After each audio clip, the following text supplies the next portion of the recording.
Stand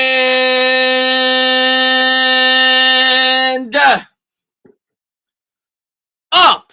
New York Giant fan said I was going to go live every time the New York Giants get a win. Well, this is the first time in 6 weeks that I've been able to go live all year. And I don't know about everybody in the chat, and everybody's different. This is the best I've felt on a Sunday in 6 weeks. This is the best I've felt on a Sunday in a long time. It was ugly. No doubt about it. After I had some time to think about the game, though, I said to myself, you know what, we got to win.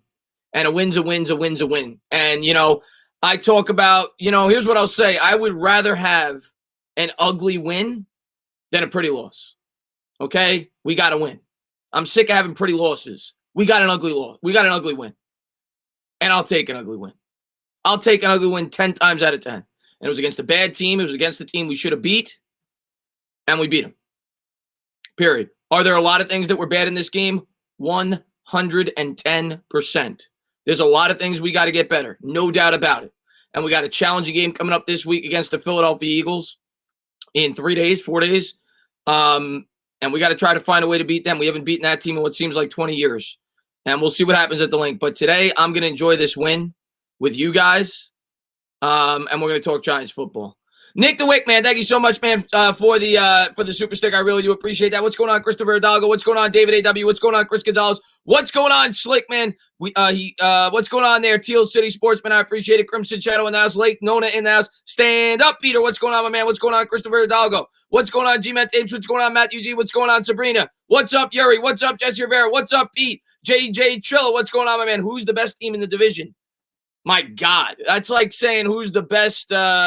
I don't know, the best blind guy in a dart throwing contest, because right now this division is pathetic, JJ Trill. And I know you're a Cowboys fan. We'll see how you guys do tomorrow night. I'm going to stream that game because I'm jacked up. I want to see how you guys do on Monday night against the Cardinals. But right now on paper, I'd probably say you guys, but who knows? We all suck. What's going on there, BK Reaction? What's going on, Jalen Powell? Thank you for popping in the stream. What's going on, Chris Gonzalez? What's going on, Lake Nona? What's going on, Andrew Hughes? What's going on? Thank you guys for being here. I really do appreciate it. Adam, man, thank you very much, man. I really appreciate it. What's going on, Weatherboy, man? Thank you so much for being here. He says, we played as a team just enough to win. This ramps up next week big time. Congrats, Clay. No, congrats to you, Adam. Congrats to everybody in the chat, man. I don't care. I get why everybody's negative. I get why everybody's so upset about this team. I get it. But, and I'm not taking this sweatshirt off, by the way. I'm not taking this sweatshirt off for another, I don't know, 3 months. I'm gonna shower with it. I'm gonna sleep with it. We're gonna wear it every single day. But I get why everybody's negative. But at the end of the day, we got to win today, and that's something that we haven't been able to say a lot since I've been on YouTube. So I'm going to appreciate this win, and I'm gonna hope that we could build off of it going into week 7. Andrew Christopher, man, thank you so much for that, man. I really do appreciate it. Hi, what's going on, man? Thanks for popping in the stream. BK React says, yo, Chris, you ready for the cannoli? Like I brought out yesterday. That's right, BK Reacts, man. Thank you so much for being here. What's going on, Isaiah, man? Thanks for popping in the stream. John in the chat. Chris K in the chat. Thank you for being here. I like the sweatshirt, Chris. It's clean. I'm wearing this sweatshirt every single New York Giants game for the rest of the year. I said today I found my oldest New York Giants sweatshirt, and I said I gotta bring it out. Maybe it'll bring some luck to this football team. We're gonna recap the game. We're gonna talk about it. Yuri, man, thank you very much. He says, I'm happy for the win. Let's dial Benjamin Victor. We're gonna have to bring in another guy from the practice squad. Right now, our wide receiving core is completely decimated. Completely decimated. I agree with you. Whether it's Victor, whether it's somebody else, they got to call somebody up. Whoever they think is ready, maybe bring in a veteran, but I'm with you on that. Peter, man, thank you very much. I just want to clear this up. I'm not rooting for our team to lose. I'm not happy about it. I'm heartbroken about it. Listen, man. Peter, listen. I don't tell anybody I root for their team. I respect you. I know you're as passionate as anybody about this New York Giants football team. I just get passionate about my stance when it comes to Giants. I love them. I love them to death, just like you do, and I'm happy that we won. And I think deep down you're probably happy that we won too. But, we want to see this team improve and get better. And obviously Daniel Jones is a big part of that. He's the most important player in this football team. But we'll talk about him. We'll talk about the whole game in general. Raphael, man, thank you very much, man. Happy with the win. Let's get another one. That's right, man. Philip, man, thank you very much. I really do appreciate it. What's going on, Edward? What's going on, Peter? I'm not part of the tank crew. That's just me. I'm not part of the tank crew. I'm about winning, improving, maybe not just improving. That's what I've said since the offseason, improving. While I'm watching the game, I get into it. I get upset. I want to win every single week. But after the game, I'm about improvement every week. And, not so much this game. I'll be the first to say We won today. We didn't play as well as we did the 2 previous weeks. I'll be the first to tell you that. But we've started to improve. Look at the schedule right now, and I'm not saying we're a good team. We're not even close to being a good team yet, okay? People need to realize that to think we are. We are not close to being a good football team yet. We're a team that we're hoping gets better, and by next year we start to become a good football team. We learn how to win. We grow. We progress. We bring football players in here. Look at our schedule right now. We played the Pittsburgh Steelers. Pittsburgh Steelers are undefeated. They're 5-0. We played the Chicago Bears. Chicago Bears are 5-1. We played those 2 teams pretty much down to the wire. We lost to the Niners. We're not going to talk about that. That was embarrassing. The Rams in LA, we played them down to the wire. They were like 5-1. I'm not saying we're good. We're not. But we're playing competitive against very good football teams, and today we got to win. Let's see if we could rebound off this and continue to prosper. Cruzat says, I refuse to listen to the negativity. We won. That's right, my man. We won, man. Enjoy it. Enjoy it. We don't get a lot of these. We don't get a lot of these. What's going on, man? John Letourneau, man, thank you very much, man. I appreciate it. He says, stand up, entertainer. Let's keep it real. The Giants stink. The Redskins gave you all a gift by not taking an extra point. Ravens, Eagles, your thoughts? Giants stink, and we got a bit of a gift, but we gave them a gift too, John. I'll tell you right now, the New York Giants, if it's not for that penalty, that game's over. If the Giants don't commit that penalty by the half, we're up 10 points going into the half with the football. The New York Giants run into the punter, inexcusable, and they gifted them a touchdown. So that changed everything in the game. And then, of course, the Daniel Jones interception. But the Giants, without stupid mistakes, blow them out. Giants are a better team than Washington. They're not, in my opinion, not even that close. They're a better team than Washington. They just are. They're a better team than the Jets. We're not getting Lawrence. It's what I said going into the week. The Jets are a complete disgrace. If you are in any knockout, we'll pick against the Jets every single week. Peter, man, thank you very much. I appreciate it. Okay, assuming we don't go quarterback, scouts are saying Penny is a gold jacket player. If he's available, do we take him over a defensive end or a wide receiver? If Penny's available, if he's generational like they say, just like everybody's saying about the quarterback, it's the same thing with the tackle. The tackle position to me is the second most important position if it's not the edge. And yes, I know we drafted a tackle early this year, but if he's the generational player people say, and you're picking second and you're not trading down, well, just like I would say that maybe quarterback's not our biggest need, even though we need an upgrade. If you have an opportunity to get that big of an upgrade, it's the same thing with the tackle spot if he's a generational player like everybody seems to say. So, yes, if I'm picking second and not trading down right now today, if you ask me, with 10 weeks still to go in the season, I would be leaning Sewell. What's going on, Johnny Kelly, man? Thanks for popping in the stream. Where do you think Fields and Lance are going? I have no idea, Tyler. I mean, I would think the Falcons will be in the market for a quarterback. Jets are getting the first pick. What's up, Chris Leon? Thanks for popping in, man. Put on my knee brace and already sweating just like Philly fans doing about Thursday. I tell you what, I didn't get to watch the game. I saw the highlights. I'm going to try to watch it back tomorrow. The Eagles, they played tough today. They came back against the Ravens. They lost 30-28. I know that they didn't come up with a 2-point conversion. It's not going to be an easy game. The Eagles have played relatively well, even though they've only, they've won, I think, one out of their last 3. They've played relatively well the last 3 weeks. So it's not going to be easy. We know that we always struggle against the Eagles, but I want them to go in there and give it everything they got. I want this team to go in there, play smart football. You have to play a lot better than you played this week. I need you to play the way you played over the first 26 minutes in this football game for 60 minutes on Thursday. If you do that, we can win. I honestly believe that. Sacred Dust, man, thank you very much. I really appreciate that. He says, victory at last. Judges building a mean defense. Sacred, I'm going to tell you what, man. Now, the defense, I'm not going to say was perfect. It wasn't. We let up that touchdown at the end of the game when we could have closed it out. But the defense is creating turnovers. The defense is making plays. Okay, James Bradbury is the best cornerback in football. I said it going into the game. There was reasons for optimism. And the biggest thing I want to talk about that I am most optimistic from this game, the offensive line. When I went back and looked at the stats after the fact, and Matt Peart, I went back and looked at some film, Matt Peart played very well in the opportunity. I think Matt Peart's got to be thrown in that starting lineup, whether it's on the right or the left side, along with Andrew Thomas. This offensive line today against the Washington football team, with the pass rush that they have, surrendered 1 sack the entire game. Now, granted, Danny Jones only had 19 pass attempts, which was smart, knowing that they had the pass rush that they did, but they only surrendered 1 sack the entire game. 3 weeks in a row now, this offensive line is getting progressively better.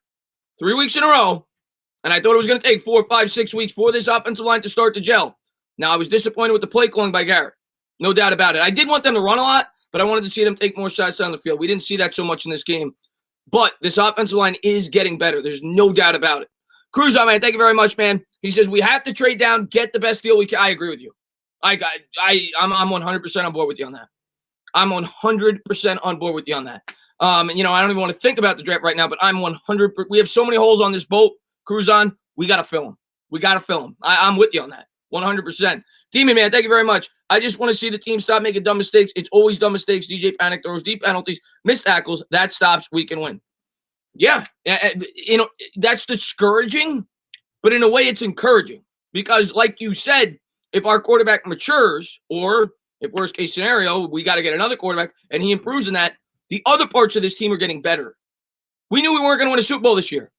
The other parts of this team are getting better, and we're competing against good football teams, something that you couldn't really say last year. So there's reasons to be hopeful. That's all I'm going to say. Anthony, man, thank you very much. Tana, you really think the interception was DJ's fault? I think he got hit trying to throw it and out of the great play. Anthony, here's what I'm going to say, man. Here's what I'm going to say, and you're not going to hear me, completely destroy Jones. It was a bad decision. You can't make that decision there. I praised him for what he did in the first half where he took the sack. In that spot, you got to be smart enough to know, take the sack. Or you don't throw that ball up. You just don't throw it up. You don't throw it up. You can't do that. You got to take the points there. That was a momentum-shifting play. He got bailed out. And you know what? If Daniel Jones goes out there this week and bowls out and we beat the Eagles, all's forgiven. All's forgiven. His defense bailed him out today. He got lucky. That was a big mistake on his part. But outside that, the first half he played good. But you can't be making mistakes like that in the NFL in the red zone like that. And he's done it way too much so far this year. He's got to get better there. He's got to get better there. I still believe in him. I never thought he was an elite quarterback. I don't try to mislead you guys. I never thought he was an elite quarterback. I never thought he was Peyton Manning-esque. None of that. I think he's a guy with the right team. He could develop into a good quarterback that could win football games. But he's got to get better there. You can't make silly mistakes like that. You can't do it. Dayman, man, thank you very much, man. It may not be perfect, but this team is getting better. I honestly think with one more offseason, this will be a pretty good team next year. Dayman, I think there's reasons for encouragement. I'm going to continue to say it on my channel. Some people may not want to hear it. I think there's reason for encouragement. And a matter of fact, I'm not even looking at the record. This team is further along in a lot of areas than I thought they would be at this point in the year. That's the truth. This defense is further along, and this offensive line is much better than they were the first 4 weeks. Much better. Much better. And if they keep going, this offense is going to look better in the second half. I'm telling you. I really honestly believe that. Cruiser, man, thank you very much. Someone called my boy Danny Donations. Yeah, I saw that on Twitter. I think it was Carl Banks. Somebody said that Daniel Jones was Danny Donations, man. I was dying. I mean, obviously we're not happy about it, but it was funny.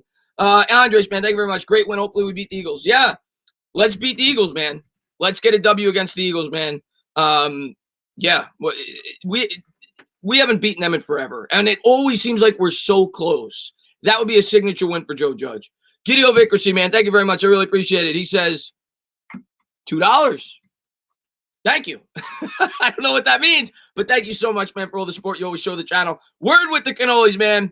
And I was down in the dumps. I was depressed. I was upset today during the game. But when I had time to really think about it, I was like, we just got to friggin' win.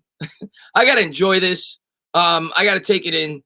And I got to realize that this is a process and that we're rebuilding. And you take the wins where you could get them. And you take the positives where you could get them, like I've tried to do every week. At least that's my mindset. And I really do think we're starting to blossom into a football team. I do think by next year this could be a football team. I really believe that. What's up, Jen? Thanks for popping in the stream, man. Giants are currently the number 4 pick, I think. That's probably about right. I didn't look at who won and who lost today, but that's probably about right. Is it Jamar or is it Parson? Eric, if I had my choice right now, I'd probably go Penny, but the defense is great as well, but he's an unbelievable tackle. What's going on there, Sonora? He says it's a win, but no matter the steps taken to achieving it, at the end of the day, it's a win. Sonora's one of my best. Glad that you're in here, buddy. Listen, man, at the end of the day, Sonora, a win's a win. And, the good teams win when they play like crap. We're not a good team, but you find ways to win football games. And at the end of the day, you don't care. I mean, obviously you care. You want your team to be playing well. But the point of the matter is this, like I said at the top of the stream, an ugly win. I'll take an ugly win 100 times out of 100 over a pretty loss. The last 2 weeks we had pretty losses. It feels a lot better to have an ugly win. I'll take an ugly win any day of the week. Now we need to have a pretty win next week because we ain't beating the Eagles at the link if we have an ugly. We can't play ugly and beat the Eagles. We can play ugly and beat Washington because we're a better team. You can't play ugly and beat the Eagles. Chizola, man, thank you very much. I appreciate it. The Bucs D will kill Danny. They destroyed Rodgers. The Bucs look great today. Bucs look great today. I'm not going to worry about the Bucs. We got the Eagles. We got the Eagles Thursday. Let's see what happens with the Eagles. Then we'll have 10, 11 days to prepare for the Bucs. If we have 2 wins going in, then we'll start to think about that game. But let's enjoy this Eagles week and let's get a W. It was definitely a pretty ugly win. There's no doubt about it. It was an ugly win. What's up there, Escorts, man? Chris, I can't believe you picked the Browns today. Sometimes you make mistakes in life. I did pick the Giants, though, to my credit. I did pick the Giants. What's up, UCF Jaguar, man? He says, Chris, my Jaguars suck. Yeah, UCF, I don't like to rain on your parade. My Giants aren't that good. We're not good. We got the same record, you and me. But you guys do got some nice pieces on that defense. You got my guy. You know that. You saw my Daniel Jones reaction. You got my guy. You got Josh Allen. I love him. You got some nice pieces on that defense, but you guys are in clear rebuild mode too. And you got to trust the process, man. You're going through the same thing we are right now. Minshew's been okay. I didn't see how he did today, but he's been okay for you guys. Great Wooda, man. I'm glad to see Wooda's in here too, man. What's up, K-Pac? What is going on, man? Thank you for popping in the stream. What's going on, Joseph Cupid? Austin Mack, he had 1 catch for like 1 yard. He didn't do much, but expect him to get more of an expanded role next week. Gardner was awful today. Yeah, I didn't get to see the game. Chris, your thumbnail for the week. Your thumbnails for the week 6 preview. Oh, well, my bad. You're here. My bad. Maybe I'll change it after the stream. J-Man, thank you very much. Parrott for MVP. Can Parrott save Danny and Getty's jobs? Give Thomas salary to Parrott. You know, I want both those guys to be great. And you know what? Everything that you hear from the people, obviously when I'm watching the game, I don't get to watch, you know, in the way that you break down game film. Everybody said he was terrific today. I went back and watched some of it. He looked good. And like I said, we only surrendered 1 sack the entire game. He had something to do with that. I want both those guys to prosper. And I think going forward, get them both in the lineup at this point. You've given Parrott enough time to get into this lineup. He's now played in 2 different games in certain scenarios. He started today. Get Parrott in there. Because he's better than Cam Fleming. Get Parrott in there. I don't care if he's on the left or right side. Get it going. Get your tackles of the future, what you hope are your tackles of the future, going right now. Thomas, Parrott, let's go. Let's go. Rest of the year, let's go. That's my take on it. Peter, man, thank you very much, man. I appreciate it. He says, not going to lie, I'm liking the idea of starting Parrott at left tackle on Thursday, moving Thomas to the right side, and seeing how things go. Listen, man, if that's what they decide to do, that's what they decide to do. Parrott played at the left side today. He played well. And you know what? I'm gonna get. I'm not a coach. If Joe Judge feels that's the best way for this team to win, go ahead and do it. You know, a lot of people will be disappointed because they'll say you used the 4th pick on the right tackle. I don't care. If he blocks better on the right side and Parrott blocks better on the left side, go ahead and do it. Whatever they decide to do, I'm all for it. I was encouraged with Parrott today, and hopefully Thomas could continue to rebound. So that's our future on the line. You know, if we don't draft a guy like Swell, so that's our future on the line. So we need those guys to continue to develop. Giants champions, man. Thank you very much. Missed the game, Parrott. Good. Thomas not start. Yeah, Thomas didn't start because I think he was late to a meeting. It came out after the game. He was late to a meeting, and they didn't play him in the first quarter. They played Parrott for the entire first quarter. Then they subbed Thomas in, and then they put Parrott back in. Then they put Thomas back in. I think they swapped I was confused during the game, but you know what? Whatever works. I'm not going to question the coach. You know, there's going to be times I disagree with some of the things he does. Listen, if these guys prosper and get better, that's all I care about. You know, the future of this team is other than the quarterback, the most important thing right now for this team is that offensive line to mature and get better. So I want to see Parrott out there. Parrott played well today. There's no point anymore. Get him out there. Let's go. Let's see what we got. Blue collar, man, thank you very much. Daniel Jones looked much better last year. Why? O-line, no wide receivers, no head coach, no offensive playbook. No. What is the major difference from last year to now? It's Eli, not on the sideline. That's a great point you bring up, and it's something I never thought about.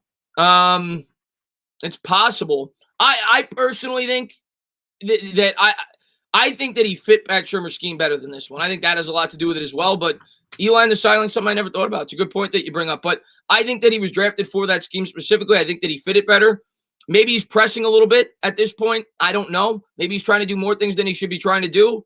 But he's got to get better in the red zone. No doubt about it. I don't need you to throw 24 touchdowns. I can't have you turn the football over in the red zone at the rate that you've been doing it. Got to get better there, no doubt about it. But I think he was better suited for Shermer's scheme. I really do, if I'm being honest. Let's see what we got here. Max, man, thank you very much. If we don't trade at the deadline, what free agent get re-signed? You talking about on the Giants? What free agents get re-signed? I mean, it's either there's two guys. You got Leonard Williams and you got Dalvin Tomlinson. That's pretty much it. Those are our two high-priced potential free agents. So you're only keeping one of them. You're not keeping both. We don't have enough cap space to keep both, and we're pretty deep at that position to begin with. So it's going to come down to what the price is for each player. You know, I talked about it today on my stream. I think Leo's going to cost you $16, $17 million. You have to weigh that. Is Leo worth that in comparison to Dalvin, who might be 9 or 10? And I don't know what the price would be, but that's what they're going to have to weigh. Leo's been good. He was very good today. Played great. I like Leo. But I don't know if he's going to be worth the money that he's going to command. Let's see what we got here. Brock, man, thank you very much. Thoughts on the Eagles almost beating the Ravens? Yeah, I talked about that at the top of the stream. I didn't get to watch the game, obviously. I was calling the Giants game. I saw that you guys came back. I think it was 30-28. And I saw that you missed that 2-point conversion. Listen, you guys have played decent the last 3 weeks. You definitely started to show signs of improvement. I know it ain't going to be an easy game. You guys could be 0-50, and it wouldn't matter. And the Giants could be 50-0. I would still think you guys got a chance to beat us. You guys always seem to find ways to beat us. And that's the thing. That's what I want more so than anything else this year. I talked about getting the monkey off our back today to get that win. I want to get the monkey off our back against the Eagles because I think there's something mental with this football team because every year we got a 14-point, 17-point lead against that football team, and we throw it away. I want to get the monkey off our back against the Eagles this year. If you don't win this week, you got to beat them the second time. I want to beat the Philadelphia Eagles this year, more so than anything else. Beat the Philadelphia Eagles. Get the monkey off your back. Let's see what we got here. Cruz, man, thank you very much, man. I really appreciate it. He says, I think this defense is one pass rusher away. I agree. One pass rusher, maybe another corner, but we're close. The defense is close to being a good defense. I do believe that. I really do believe that. We got to clip those wings, Jake. We got to clip those wings, my man. John Letourneau says, hey, Chris, you know Philly loves you, and the bad dog does playing us 2 times within a 3-week span. Is it do or die for our teams to try to grasp the division? Yeah. I mean, this is the Giants and your team's only chance if we have any aspirations of winning and obviously you guys are much more of a win-now team than we are, and I'm not even remotely thinking playoffs, but yeah, for the Giants to have any shot at the postseason, they have to clean up these next 4 games. They play 3 divisional opponents, and it's the same thing for you guys. So yes, it's a crucial time for both of us in terms of our schedule. Got to beat your division. Heartstorm Media, my man, he says, I'm so proud of our D and run blocking improving. Run blocking is improving in Heartstorm Media. The pass blocking is improving. We only gave up 1 sack against Chase Young and all the pass rushers they got over there. Sweat, Kerrigan, we only gave up 1 sack the entire game. Granted, Jones only had 19 pass attempts, but that's a huge improvement. The Eagles gave up 8 sacks against this team week 1. So the offensive line as a whole put forth a really good effort today. They did, and they're getting better every week. Joseph Clark, man, thank you very much, man. I appreciate it. Garrett is Betcher of offense, flaming garbage. I'll tell you what, man. I liked Garrett last week.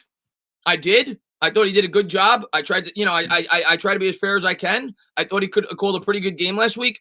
This week, I didn't see much. The double end around didn't work. Now, I'm going to be fair. If it worked, we would have said it was a great call. It was very creative, but the double end around didn't work. They didn't take a lot of shots down the field. Yeah.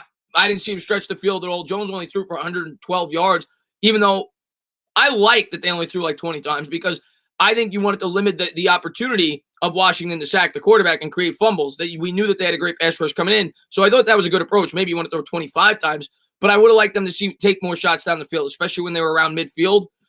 Early on, it was working a little bit. The play action pass, that really worked when he faked out and he hit Ingram on the sideline, and the pass to Slayton was really nice from about 25 yards out. But other than that, we didn't take a lot of shots. So I was a little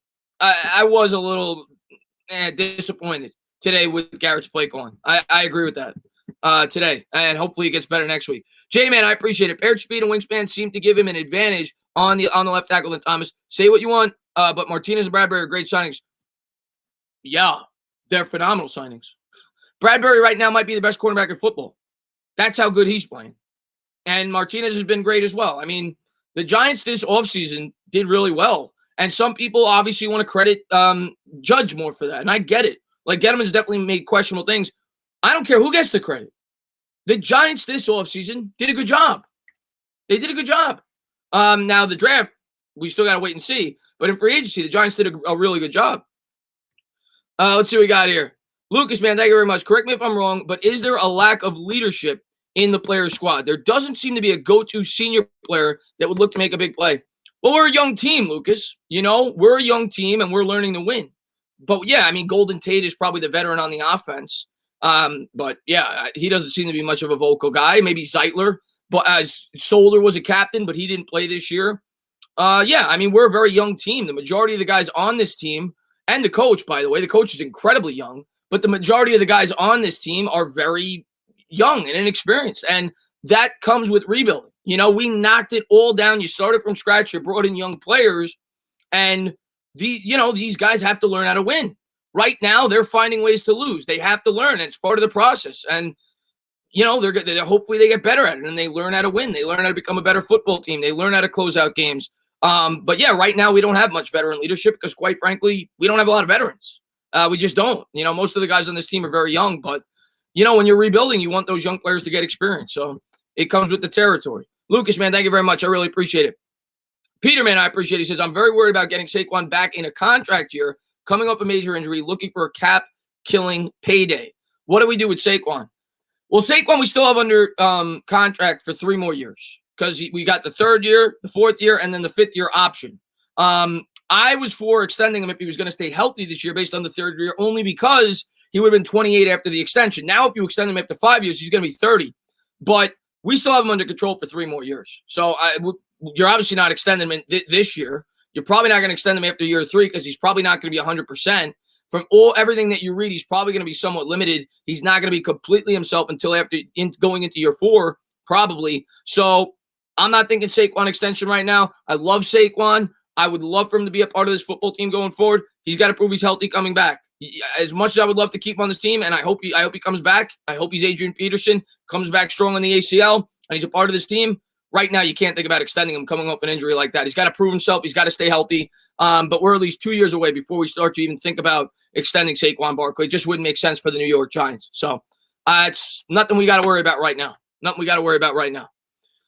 see what we got here. Thank you to everybody for being here. But this is your 3. Oh, yeah, what am I saying? You're right, Pete. 2 more years. You're right. My mistake. I'm thinking Daniel Jones. My mistake. I appreciate that. Thank you very much. Yeah, so we got 2 more years. You got year 4 and you got the 5th year option. I would not extend. I mean, maybe extend him after year 4 if he proves he's 100%, but I don't think he's going to be able to do that. People don't seem to think he's going to be 100% until his 2nd year of the injury. So I think they probably do it after year 5. We'll see. We got 2 more years of control, and technically you could franchise tag him. Of course, I'm sure Barkley would play hardball at that point, but we're not going to think about extending him this offseason. No way. You can't do it. OGR, man, thank you very much, man. I really appreciate it. By the way, OGR, I think I asked you, I don't know if you saw it, Wednesday, I'd love to have you on the channel. I do it every night before the game. I'm going to have another YouTuber on. We're going to have people calling via video. I'd love to have you on for that. This week I had the hub on, so hopefully you come on for that. He says, my man, we're basically down to 2.5 wideouts. We need 5 going into the Eagles. Do we grab Victor, and do we call back Bachman? What about Coleman? Your thoughts? Yeah, practice squad all day. Benjamin Victor, call him up. I'd call up 2 practice squad guys. And I may even sign a veteran. I may even sign a guy like Mohamed Sanu. It's just the first name that I think of, or Coleman. I bring somebody in here. You need somebody. You need bodies. It's not even about winning football games. It's about providing Daniel Jones with an opportunity. You need bodies at that wide receiver position right now. So maybe you call up 1 practice squad guy. You bring in a veteran. They need to do something to address it. I mean, right now you're incredibly thin at that position. You need guys that can run routes. So yeah, right now we're desperate there, OGR. But go over there, check him out, man. I really appreciate that, buddy. Independent, my man. He says, currently Daniel Jones ties Ben Roethlisberger for the most red zone. All right, OG, I'll definitely see you on Wednesday. See you. Currently, Daniel Jones ties Ben Roethlisberger for the most red zone interceptions in season with 3. 5 is the record. We are 6 games in. Improvement, please. Yeah, listen, that's the thing I've harped on most this entire year. That needs to get much better. That's the money spot for quarterbacks. And last year it was for him. He didn't throw a pick in the red zone. He threw 12 touchdowns. This year he's thrown 3 picks. I mean, in 6 games. And, maybe you could say some of it's the play. I don't know, the play calling. But that's got to get a hell of a lot better. I mean, that's got to get a hell of a lot better. So, Maybe he's trying to force things. Maybe he's trying to put the team on his back and trying to make throws he shouldn't be making. I don't know, but he's got to mature. He's got to get smarter. And, I'm giving him 10 more games to get better and improve. And hopefully he does, This week was discouraging with that throw. Outside of that, he played pretty well. But things like that cost your football game. So it can't happen. He's got to get better. JL, man, thank you very much, man. I really appreciate the dollar donation. Thank you very much. My man, Bavith. Throw up X. Let me see what Dez and Garrett can do. You want Dez on the Giants, huh? You know what, Bavith? And Bavith's the man. Been with me forever. Always been a great supporter of my channel. Dez, everybody talks about that. To me, Dez hasn't played now in 3 years? 2-3 years. I know he's accustomed to Garrett's scheme. I'm not going to cry if they bring him in. But, right now we're desperate. Demaryius Thomas is another name. Sanu. We're not bringing in Antonio Brown. I know everybody's saying that. We're not bringing in Antonio Brown. We'll see. I mean, right now, bring somebody in. I mean, you got to bring somebody in. You have to bring somebody in. Christoph, man, thank you very much, man. Stand up, first WDJ. Will be okay with a different offensive coordinator. Christoph, I get that, because he's struggling with Garrett. But here's my line of thinking with that, man.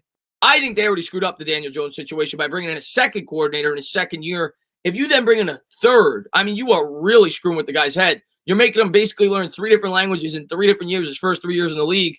I hope he grasps if he's going to be the guy going forward, which I think we all hope. I think you should hope. Anyway, I think. If he's going to be the guy going forward, I'm hoping that he grasps this playbook. And I'm hoping he gets more comfortable over the course of the year because he's going to now spend these next 10 games learning the playbook. Hopefully he gets better. Hopefully he gets more comfortable in the scheme. Hopefully whatever. And if he improves over the course of the year, I bring Garrett back another year. If it's a complete disaster, maybe you make that move, but then you're starting all over again for a third straight offseason. And then he's at another disadvantage. I would much rather bring Garrett back in a perfect situation. But I recognize why people are upset right now with the play calling. Darth Liquor. I like it. He says, I think Jabril Peppers can be a very great leader and player. He can do it all when it comes to pass rushing and coverage. I like Peppers. I mean, the thing that I worry about with Peppers is injuries. I mean, today, he got hurt. He came back in and he played the game. He came back into the game. I like Peppers, but I worry about injuries. But he's a good player. I don't know if he's going to be here past after next year. We're going to have to see him stay healthy, and we're going to have to see him be consistent. This year, he was not playing well the first 2-3 weeks into the season. But I do like Peppers. I think he fits this defense very well. He's definitely going to be back next year, and hopefully he proves himself. But we'd have to pay him a lot of money. You look at what Landon Collins got. It would have to be something similar to that if he has a strong year, being that the market would probably go up.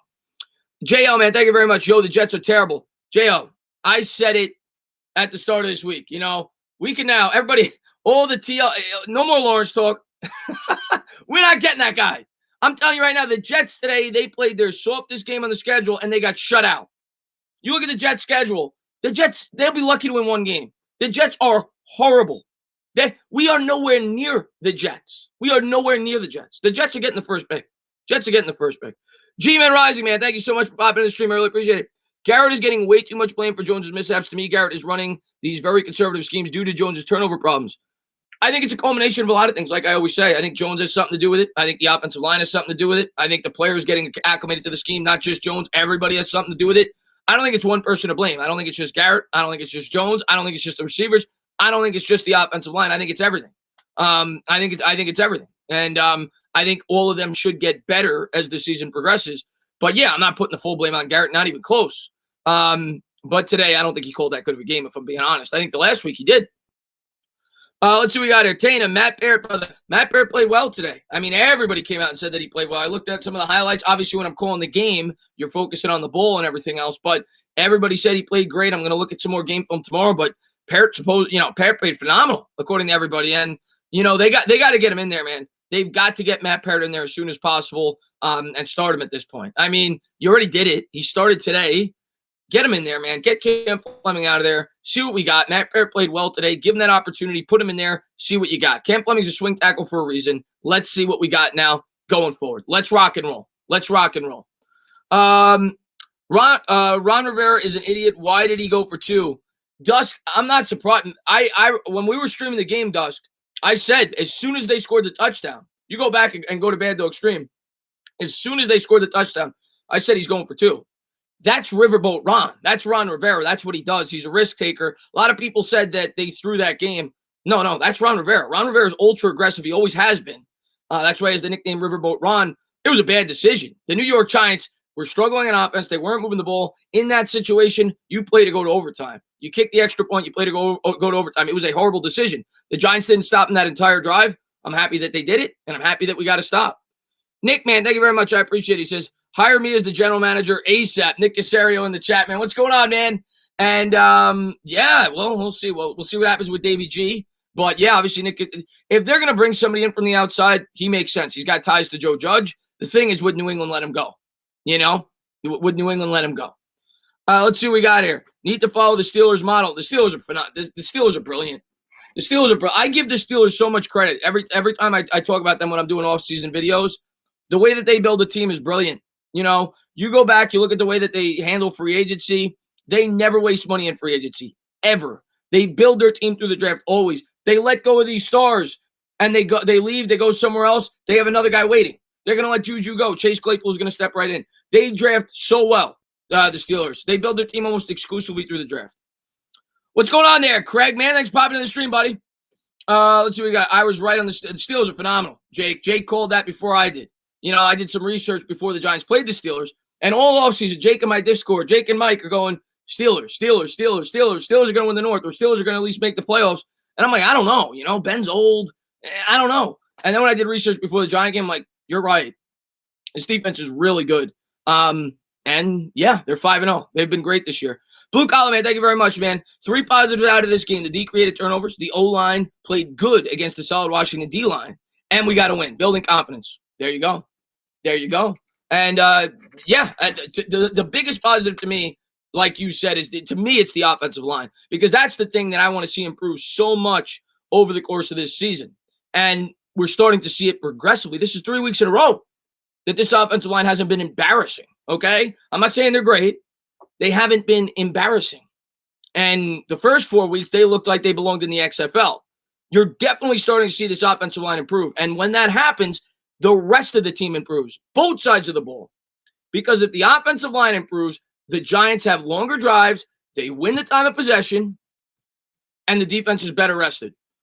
The offensive line going into the year was always the most important piece to this team. We knew we didn't have an all-world defense. We had to be able to mask them with ball control offense. I think over the second half of the year, you're going to start to see more of that. I really do think we're starting to turn the corner with the O-line. At least I hope.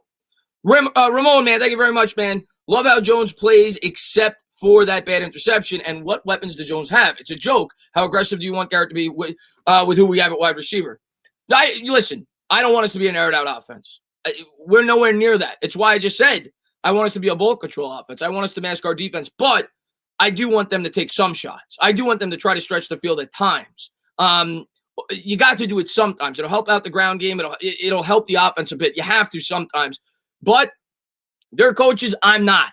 You know, I'm going to trust their judgment. Jason Garrett has had a lot of success in this league as a play caller. He's done a great job with former quarterbacks. I've talked about it numerous times. I'm not quitting on him 6 games into the season with everything that he had to overcome. So, yeah, I mean, listen, he is limited. You know, he's got a quarterback learning a new scheme. The offensive line, I say it all the time, 60% of the offensive line is brand new, and he doesn't got wide receivers. His third wide receiver is C.J. Board.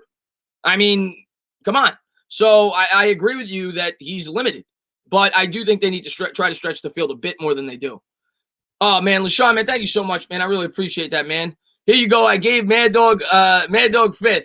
LaShawn, man, thank you so much, man. Thank you for being such a great supporter. And congratulations on the Giants win today.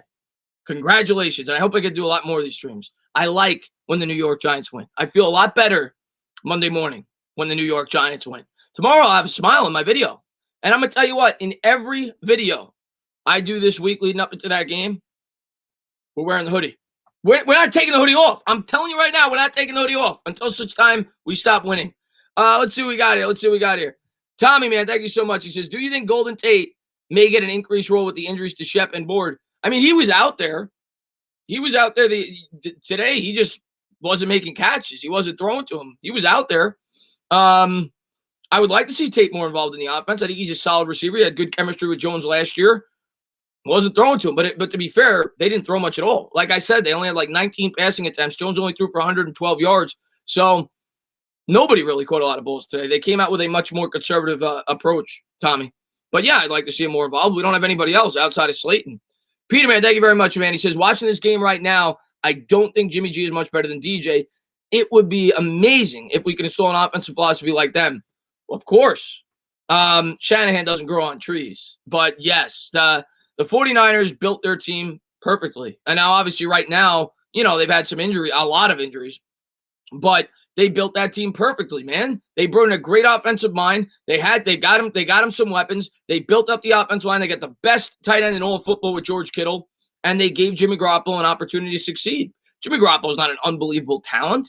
He got put into a great situation, and like I said, you see what Shanahan did with Matt Ryan. Matt Ryan won the MVP. I mean, he went to the Super Bowl. He was phenomenal that year. He's a brilliant offensive mind, one of the best coaches in football. Let's see what we got here.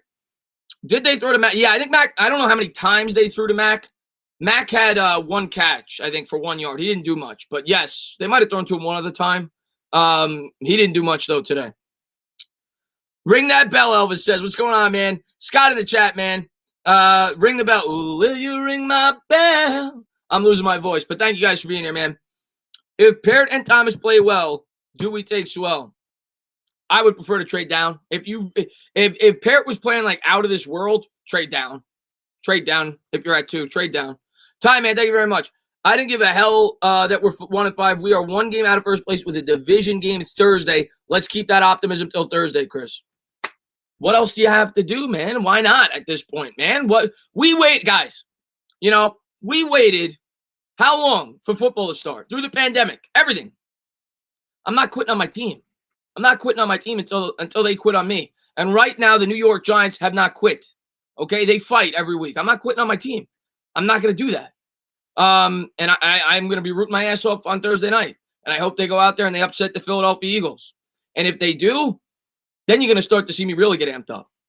But I'm not quitting on my team, man. They're not quitting on us. They're fighting every week. Let's see what we got here, man. Is there a way we can make the playoffs? No. When I realistically speaking, no, man. That is Craig. Sewell's a beast, man. Where is Evan Ingram? Where is Evan Ingram? Evan Ingram is MIA, but like I said, they didn't throw a lot today. I think he had about 30 or 40 yards, which is like 30% of the receiving yards. They didn't throw a lot today. Let's see what we got here. Peter, man, Jimmy G doesn't make wild throws. Neither does DJ. We need to focus on the O-line and running the ball. People want sexy wide receivers, but DJ can't throw sexy. It still helps to have sexy wide receivers, though. Not just for Jones, but for the running game, too, because when you have – and I'm not saying to spend the first-round pick on Jamar Chase. I'm completely for spending on a second-round wide receiver, bringing in a free agent. But when you have a great wide receiver or a very good wide receiver, it makes the defense respect him. You can't stack the box against Saquon and Freeman. It just makes the offense flow better. And it's always good to have more speed on the outside. But I agree with you. I say this all the time, and people may call me old school. The ultimate goal is to win a championship. That's the ultimate goal. You are not going to out Kansas City the Kansas City Chiefs. We don't got Andy Reid, and we ain't got Pat Mahomes walking through the door. That's not how you beat them. The way you beat them is the way that the Tennessee Titans play. The way that you beat them is the way the 49ers play. The 49ers had them on the ropes. That's how you beat them. You don't beat them going out there throwing the ball 55 times. You're not going to outgun Pat Mahomes and Andy Reid. You're not going to do it. Ramon, man, thank you very much. I appreciate it. I want to see Benjamin Victor at 6'4" for the red zone. What do you think? I think we need height on this receiving core. And, yeah, I think we need height on this receiving core. And we're desperate right now. So why not? Why not? Why not give the guy an opportunity? I know he's a fan favorite. I know everybody's wanted to see him. Yo, Chris, what do you think the final score is on Thursday? Peter, I'm going to save that. I got to think about it. I'm still pumped up about today's win. I got to let it soak in, I got to let it soak in. I got to be realistic. I'll let you know on Wednesday. Let's see what we got here. Chris, I got discouraged by watching this chat. Every game, always shit on the Giants. Flickers, man. It's an upset fan base, And I got upset. If you were in the stream, Flickers, I got upset. And I get it, man. It definitely takes a toll on you sometimes because I love my team just like you do. And it's justified. I understand why people are upset. I understand why people are bashing the team, but I get it, man. I get it. I hate to see it. I hate to see it. I want to be able to say good things about this football team each and every week. I want to be able to say good things about this football team. And I'm gonna enjoy this win today. Let's see what we got here. What's up, Slick Smith, man? Slick, I gotta get your hat, by the way. Make sure, I don't know if you posted, but if you didn't, I'll definitely get your email. Yeah, I might be doing both games tomorrow. I haven't decided yet. I might be doing both games tomorrow. I haven't decided. I'm definitely doing the Dallas game. What's going on there, Bit? Chris, I don't think my Jets are going to win a game. Happy for you guys. Got your first win. I am still waiting for one of those. Bit, man, I feel bad for you. You know, I know you're a great Jet fan. You're a great kid. I feel bad for you guys. I feel bad for all Jet fans. I really do. I'm not trying to rub it in anybody's face. Jets are a bad organization, man. And you guys, you might win one game. You might win one game. Your team is bad. What's going on, Ace Man? Anybody know what happened? I don't know what happened to Ron Effect. Let's see what we got here. Ostermack did under what we expected. Yeah, but I mean, not me. I didn't expect him to go out there and light the world on fire. As a matter of fact, I said that he might not even get an opportunity to play. You know, CJ Board got hurt, so he got more of an opportunity. But I wasn't expecting him to go out there and be Victor Cruz. And, and I hopefully he gets more of an opportunity this week. He probably will, based on all the injuries, and hopefully he can produce. Pete, man, thank you very much, man. Carl says we need more misdirection plays. Yeah, and he just seemed more creative last week. Like, I was thinking during the game, like last week, I think there was like a 3rd and 1 or a 4th and 1 it might have been. They were in the I formation. He fakes the pitch. He hands it to the fullback. There were creative plays last week. You didn't see it so much this week outside of the double end around. It seemed like more vanilla. It seemed very vanilla, like what people were saying the prior weeks. Pete, man, thank you very much. The people calling for Chase, it doesn't get sexier than Prime Odell. We had him and Eli, but no O-line or running back. Odell got doubled. We went nowhere. The O-line's the biggest key, Pete. O-line's always been the biggest key. No doubt about it. But it's nice if you get all of it. It's nice if you get have all of it. Like, if we get this offensive line to mature and get better, like, let's say by season's end, Pete, let's say we're picking 6th. Just say it. Let's just play the game. And the offensive line is maturing. They're getting better. You like what you see out of Parrott. You like what you see out of Andrew Thomas. Zeitler, Hernandez are getting better. You say to yourself, well, we probably only need a center. You know, maybe Nick Gates could be that 6th guy that could step in if somebody gets hurt, whatever. We're going to draft the center in the 2nd round. Well, then you can say to yourself, we're going to do everything we can to help out Daniel Jones. Let's go out there and get him a prime-time wide receiver. But a lot of that comes down to if this offensive line matures over the rest of the year. Let's see what we got here. Dak or DJ? Dak. Not even close. Dak. Now I hope DJ becomes better, but right now it's Dak. Let's go Giants and the Cardinals beat Dallas. I would love to see the Cardinals beat Dallas. What's going on there, Pastor Ray? What's going on? He says Giants will have a good team except for the quarterback. Trade Daniel Jones for some biscuits. Let's go, Chris. The 200 likes. Vladimir Putin in the chat. Good to see you, man. Carl Grove says, I live near Philly, and they are penciling in Thursday as an easy win. You know what I say that, Carl? Let him pencil it in. Let him pencil it in. I want them to take us for granted. Let him pencil it in. We're coming. We're coming, Carl.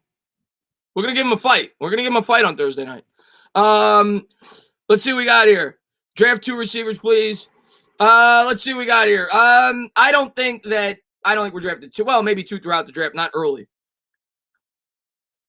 Carl going to need some erasers. That's right, man. What's going on there? Zeke, man, thanks for popping in the stream, man. I just bought some Henny and Coke for that 40-0 loss against Philly on Thursday. No. Don't let Wusa. We just gotta win. Let's have some optimism. I know we didn't play that well today. We played pretty well the last 2 weeks. I think we give the Eagles a fight. I'm not telling you we're gonna win. I don't think we're getting embarrassed. I think we're gonna give the Eagles a fight. I really do. I think we're gonna give the Eagles a fight. Chris, how do you look so cute? DJB, I hope you're a female. And if you are, well, my email, I'll give it to you at the end of the stream. Let's see what we got here. Get an elite pass rusher. Why didn't Thomas start? It was Thomas didn't start because it was a whatchamacallit? It was a punishment. He missed a meeting, so he didn't start because of it. He didn't play the whole first quarter.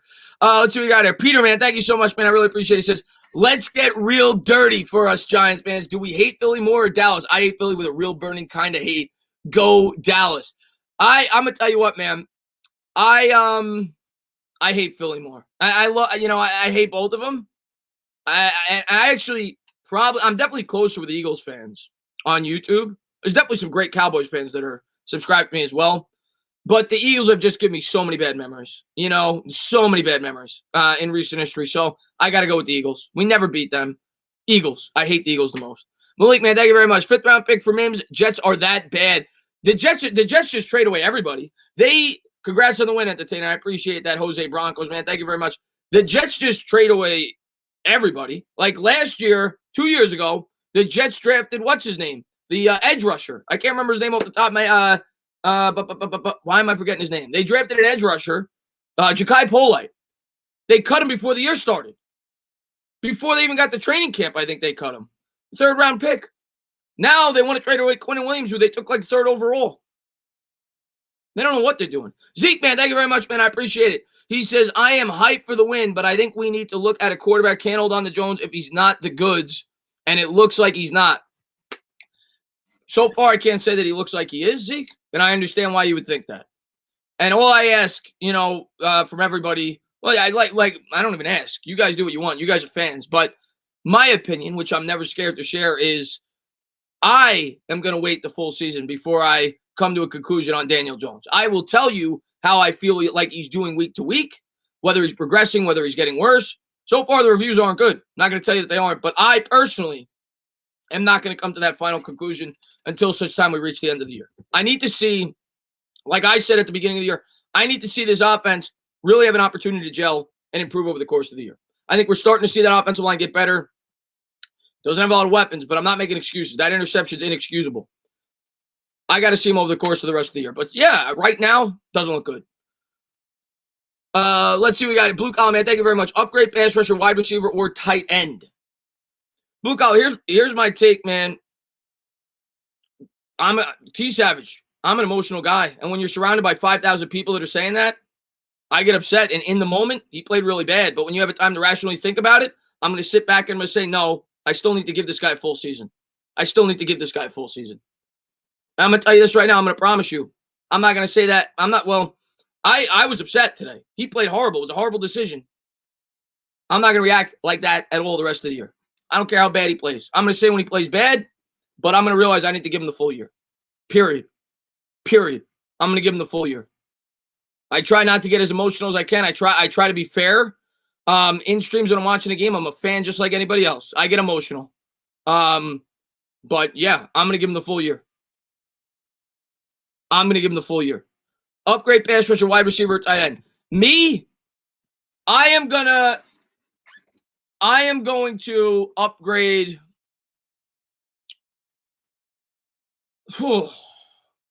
Wide receiver, pass rusher, or tight end. Okay, if I'm sticking with Jones, I need to do everything I can. I'm going to do everything I can to help Jones as much as I possibly can. So if I'm going with Jones, I'm getting him a weapon. That's my number one priority next year. I'm getting him a weapon. That's got to be my number one priority next year, whether that's in free agency or whether that's in the draft. Malik, man, thank you very much, man. I appreciate it. Crazy how people ready to quit on DJ only 6 games into a new season. How soon we forget he was New York's quarterback and showing promise. It's only his second year. Malik, man, it's what I've tried to say. And I'm honest. I was never a DJ guy. I still don't think he's a great talent, but I think we need to give him a real opportunity. And like I said, when I'm watching the games, I get emotional, especially when you got Bad Dog next year. Bad Dog gets emotional. And, but I have to be as objective as I can. And I have to be a man of my word. I have to practice what I preach. The entire offseason, I said that I thought Jones and this offense was going to struggle the first half of the year, 6 games, 8 games. I have to practice what I preach. And I have to give that offense an entire 16 games before I come to final conclusion on Daniel Jones, before anybody. I have to give them a full 16 games. I have to give Jones the whole second half of the season. I have to. That's the right thing to do, in my opinion. So, Reginald, man, thank you very much. Is Gettleman safe? Who would be the next GM? If it was me, I would. If Gettleman, if they move on from Gettleman, if it was me, I would look to hire somebody with some kind of ties to Judge, because I wouldn't want Judge on the immediate hot seat. You know what I'm saying? I wouldn't want Judge on the immediate hot seat. So if I could bring in somebody with ties to Judge, that's what I would look to do. That's Nick Caserio, if he's possible. That would be my ideal scenario if we move on from Gettleman, which I don't think is a foregone conclusion yet. I think it's trending that way, but I don't think it's a foregone conclusion yet. Let's see what we got here. Mike, man, thank you very much, man. New York Giants and Finns are in the same rebuild path. What you think? I made a video on that, Mike. I made a video on that, I don't know, 2 weeks ago, 3 weeks ago. I said, yeah, it was after the Rams game. And I was like saying to myself, let's be logical here. And I looked into the Dolphins. The Dolphins started 0-7 last year. 0-7 when they brought in a new young head coach. Okay? Same exact situation as Joe Judge. Young head coach, no experience, New England Patriots, new scheme, offense, defense. They had a full offseason. None of this stuff. They started 0-7. They finished 5-11. Okay? They won 5 out of their last 9 games. This year, they're 3-3, and they're looking great the last 3 weeks. I'm not saying we're going to have the same trajectory as them, but we're in a very similar boat to what they were. They completely blew up the team. They brought in a completely young head coach. Give it the season. Let's see how this team morphs over the course of the season. Peter Alamo, thank you very much. People keep saying we didn't play bad. Can we please distinguish between not playing bad and also not looking like you're anything better than average? I think the first, like I said in my post-game video, I think the first 26 minutes of that game, we looked great. The first 26 minutes of that game, we looked, maybe not great's not the right word, but the first 26, 27, before that penalty, when we ran into the kicker, we looked as good as we did against the Cowboys and the Rams, which I think is pretty good. I think we looked pretty good against those teams. We were playing very good. After that, we didn't play that well. We got an ugly win today after that. But the first half of the game almost, we were playing really well, I thought. Let's see what we got here. J-Man, thank you very much, man. Maybe they should just let Jones run a pistol offense, let him run 15 times and throw 15 times. Who would we look at to trade at the deadline? J-Man, well, if we're trading away players, it's going to be the same guys I was talking about. It's going to be Leonard Williams, and it's going to be Evan Ingram, just because they're the only 2 guys that could get you anything. And, only if, of course, they're not in the long-term plans. If we're looking to bring somebody in, which I don't think we're going to do, the trade deadline, I think, is after week 7, so we'd only have 1 more game. We'd be 2-5 at best. I guess you bring in a wide receiver, maybe somebody that has more of more than just a 1-year contract. That's the only way I could see you bringing anybody of any significance. If it's a young receiver who's got like 3 years left on his deal. I'm not trading for a receiver that's got 1 year left on his deal. Maybe that, but I would be looking to be sellers more than anything else. We only got 5 draft picks as is. I don't want to be giving more away. LaShawn, man, thank you very much, man. Just for good measure. I really appreciate that, man. Thank you very much, man. I really do appreciate that. Zeke says, Parrott looks like he could play. Thomas has to play. Bench Fleming and move forward with the rookies. And that's what Zeke. I said that earlier. It's no-brainer. It's what we have to do. It's what we have to do at this point. I mean, Parrott looked like he was good today. Obviously, Thomas is going to play going forward. Get the 2 young guys experience. There's no point in not doing it. And they're better. They're probably both better than Fleming at this point. Pastor Raymond, thank you very much. Dolphins started 0-7 after a fire sale. Not the same. No, they did. They did it better than we did. To be honest with you. And you're right. But to be fair, Pastor Ray, and you're right, it was a fire sale. They traded away Minka Fitzpatrick. They traded away some of their assets right before the season started, or I think 2 games into the season, whatever it was. But we didn't have high expectations coming into this year. We knew we had a young team. Yes, we didn't trade away Minka Fitzpatrick, but we knew we weren't competing to win this year. We knew it was a rebuilding year, much like the Dolphins had a rebuilding year last year. So in that way, I think it's similar. No, did we trade away players before the year started? No, but we were a rebuilding team with young players and a brand new coaching staff, and we knew we weren't going to stack up with a lot of teams going into the year, much like the Miami Dolphins. And then Miami tried to accelerate the process this past offseason, which is, I think, what we will do. I think we're going to spend in free agency next year because if we stick with Jones, you're going to have Jones on the 3rd year of his rookie deal. I think they'll try to accelerate this process, kind of like what Miami did, knowing that they were going to draft Tua and they were going to try to get him something, being that they had nothing on that roster to help him out when he comes in. But I think they're on a similar timeline as to last year, but I can see what you're saying there with the fire sale. Let's see what we got here. Michael says, Thomas looks awful. You will never be our left tackle. I hope not, man. I hope you're wrong, Michael. I hope you're wrong, but I could understand why you feel that way. Giant Thought says, Terry McLaurin, you're talking to Terry. Ramon, man, thank you very much. I don't understand these DJ haters. He has no weapons and under a new system. Remember Eli, LOL, and he had weapons and the same system in his second year, and he was so terrible. So stop it. Give him time. You know what, man? I am going to give you guys a full promise from now on, and I agree with you. At least for the rest of the year, I agree with you.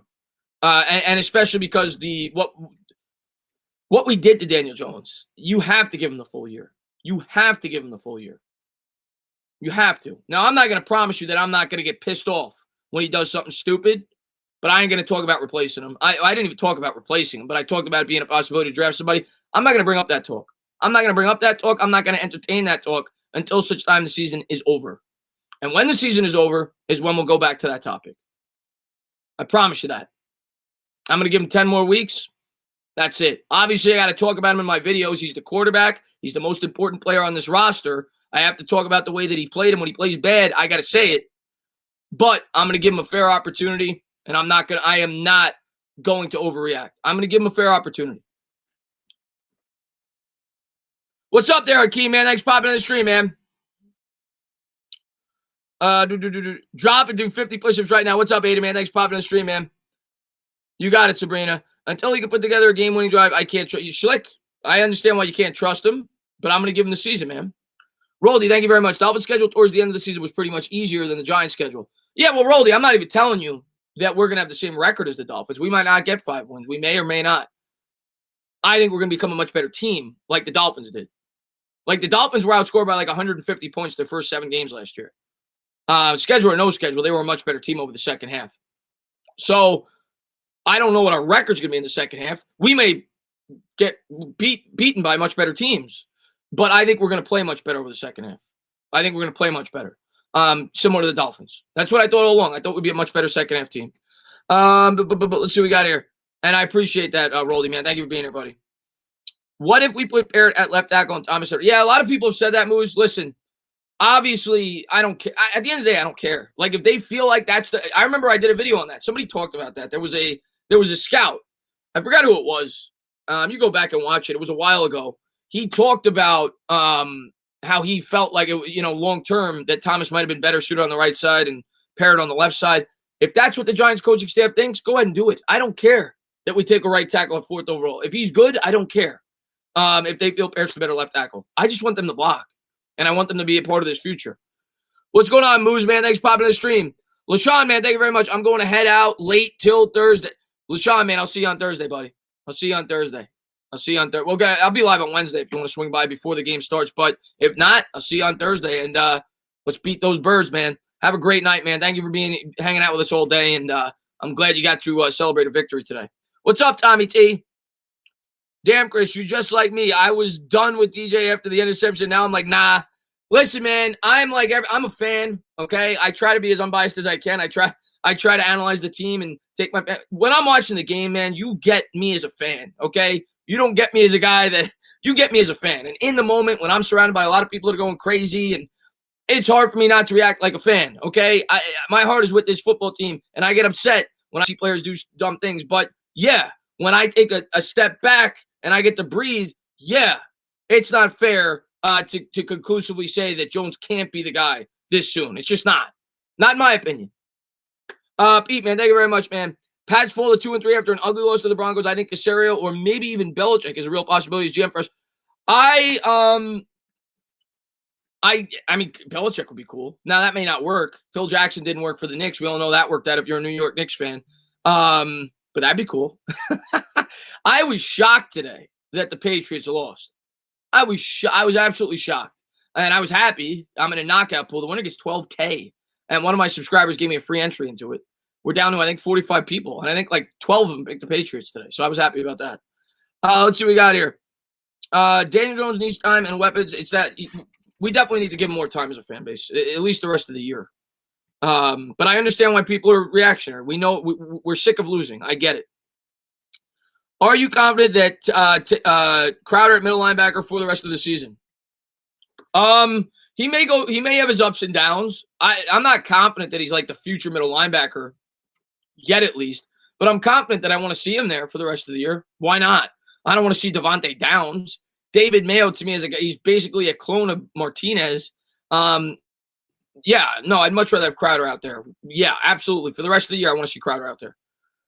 Chris, what would you do if the Giants took Jamar Chase at 2? I wouldn't flip out. It's not what I want, but I'd understand the pick. I wouldn't like it at 2, but I wouldn't flip out. We need a wide receiver badly.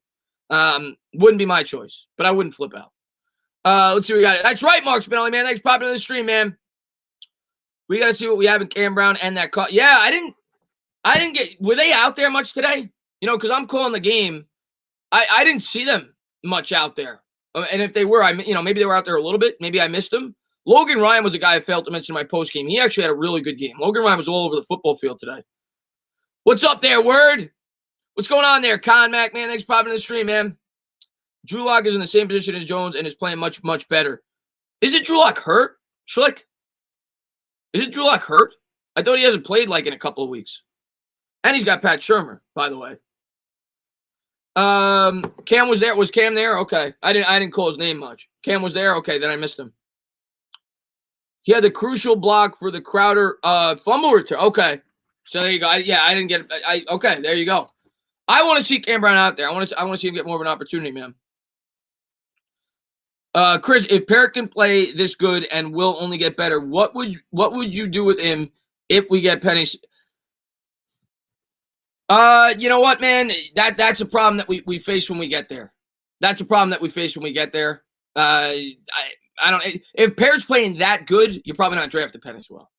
You're probably not drafting him if he's playing that good. Let's see what we got here. Burrow played well today. They lost though, didn't they? They blew that lead. I want to see. Yeah, I'd like to see Lemieux get a chance as well. That's why I think we trade down, get a wideout or edge rusher, and more picks. That's ideal for me. T Savage. If we're picking at like 2 or 3, that's ideal for me. Kirk Cousins says, "You like that? You like that? What's going on, Kirk?" Trade Thomas before his value. You're not going to get much for Thomas. You're not going to get near what, in my opinion. When you draft a player that high, and you're looking to trade him right out of the gate, it's kind of like when you buy a car. When you buy a brand new car and you take it off the lot, they say that you lose half the value. It's kind of the same thing. If you draft a guy in like the first round, 4th overall, and he's not playing well, and you try to trade him the next year, you're not getting much because not only is he not meeting expectations, but he also costs a boatload. Like Andrew Thomas is making a ton of money. You're not going to get much. There's not going to be a lot of teams that are going to be like, oh yeah, a struggling left tackle. Yeah, I'm going to give you a ton for a guy that's making that much money.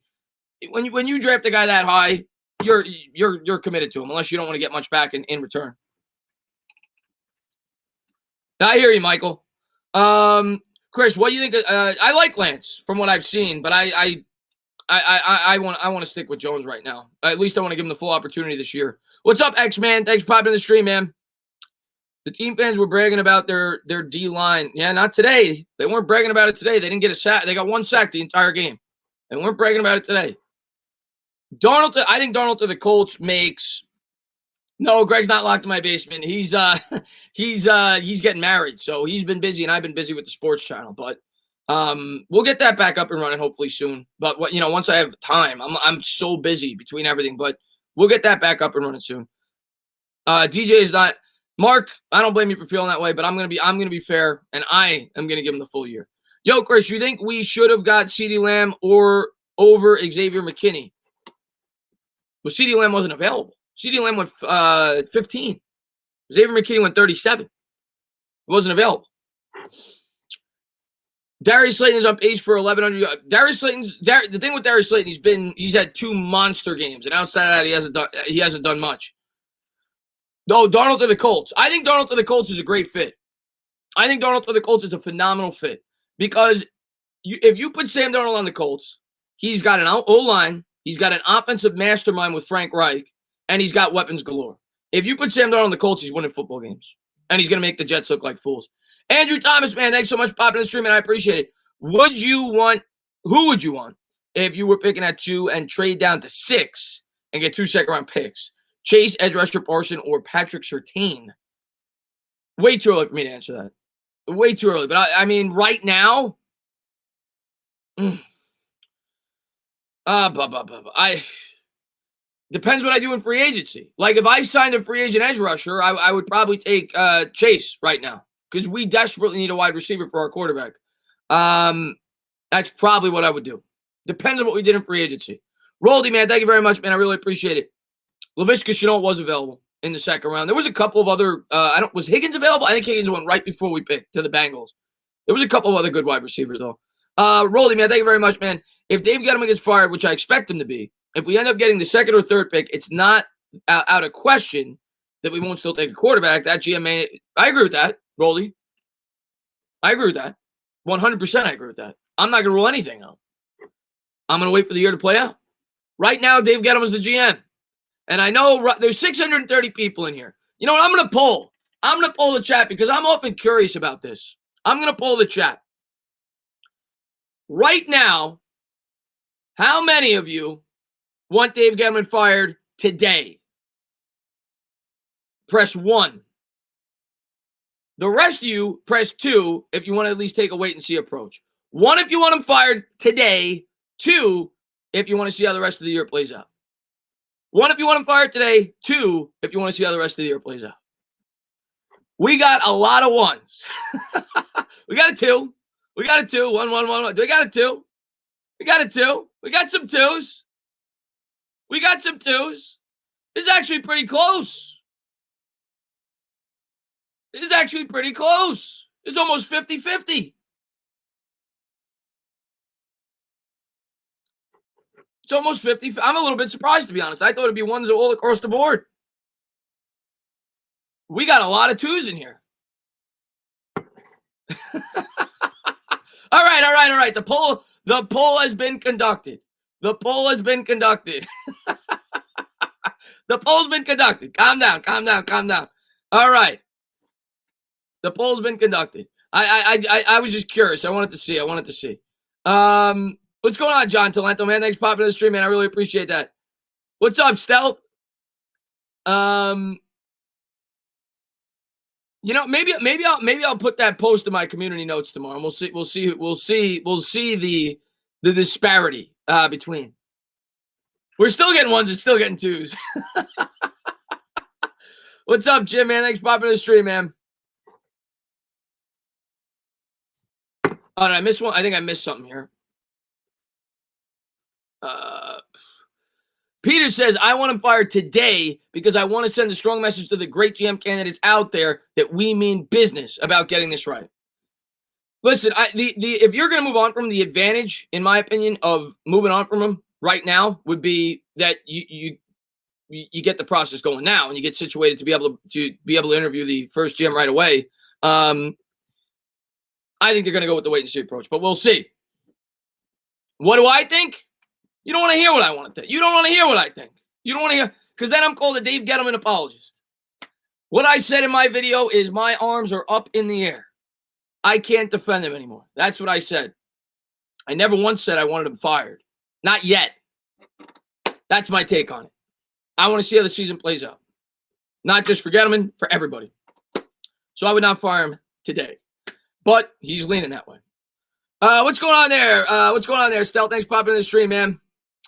Would you draft Penny Sewell? Would I draft Penny Sewell? I don't know, man. I gotta wait till the year plays out. We gotta see how the rest of these guys take off. But yeah, I think he's the second best prospect in this year's draft.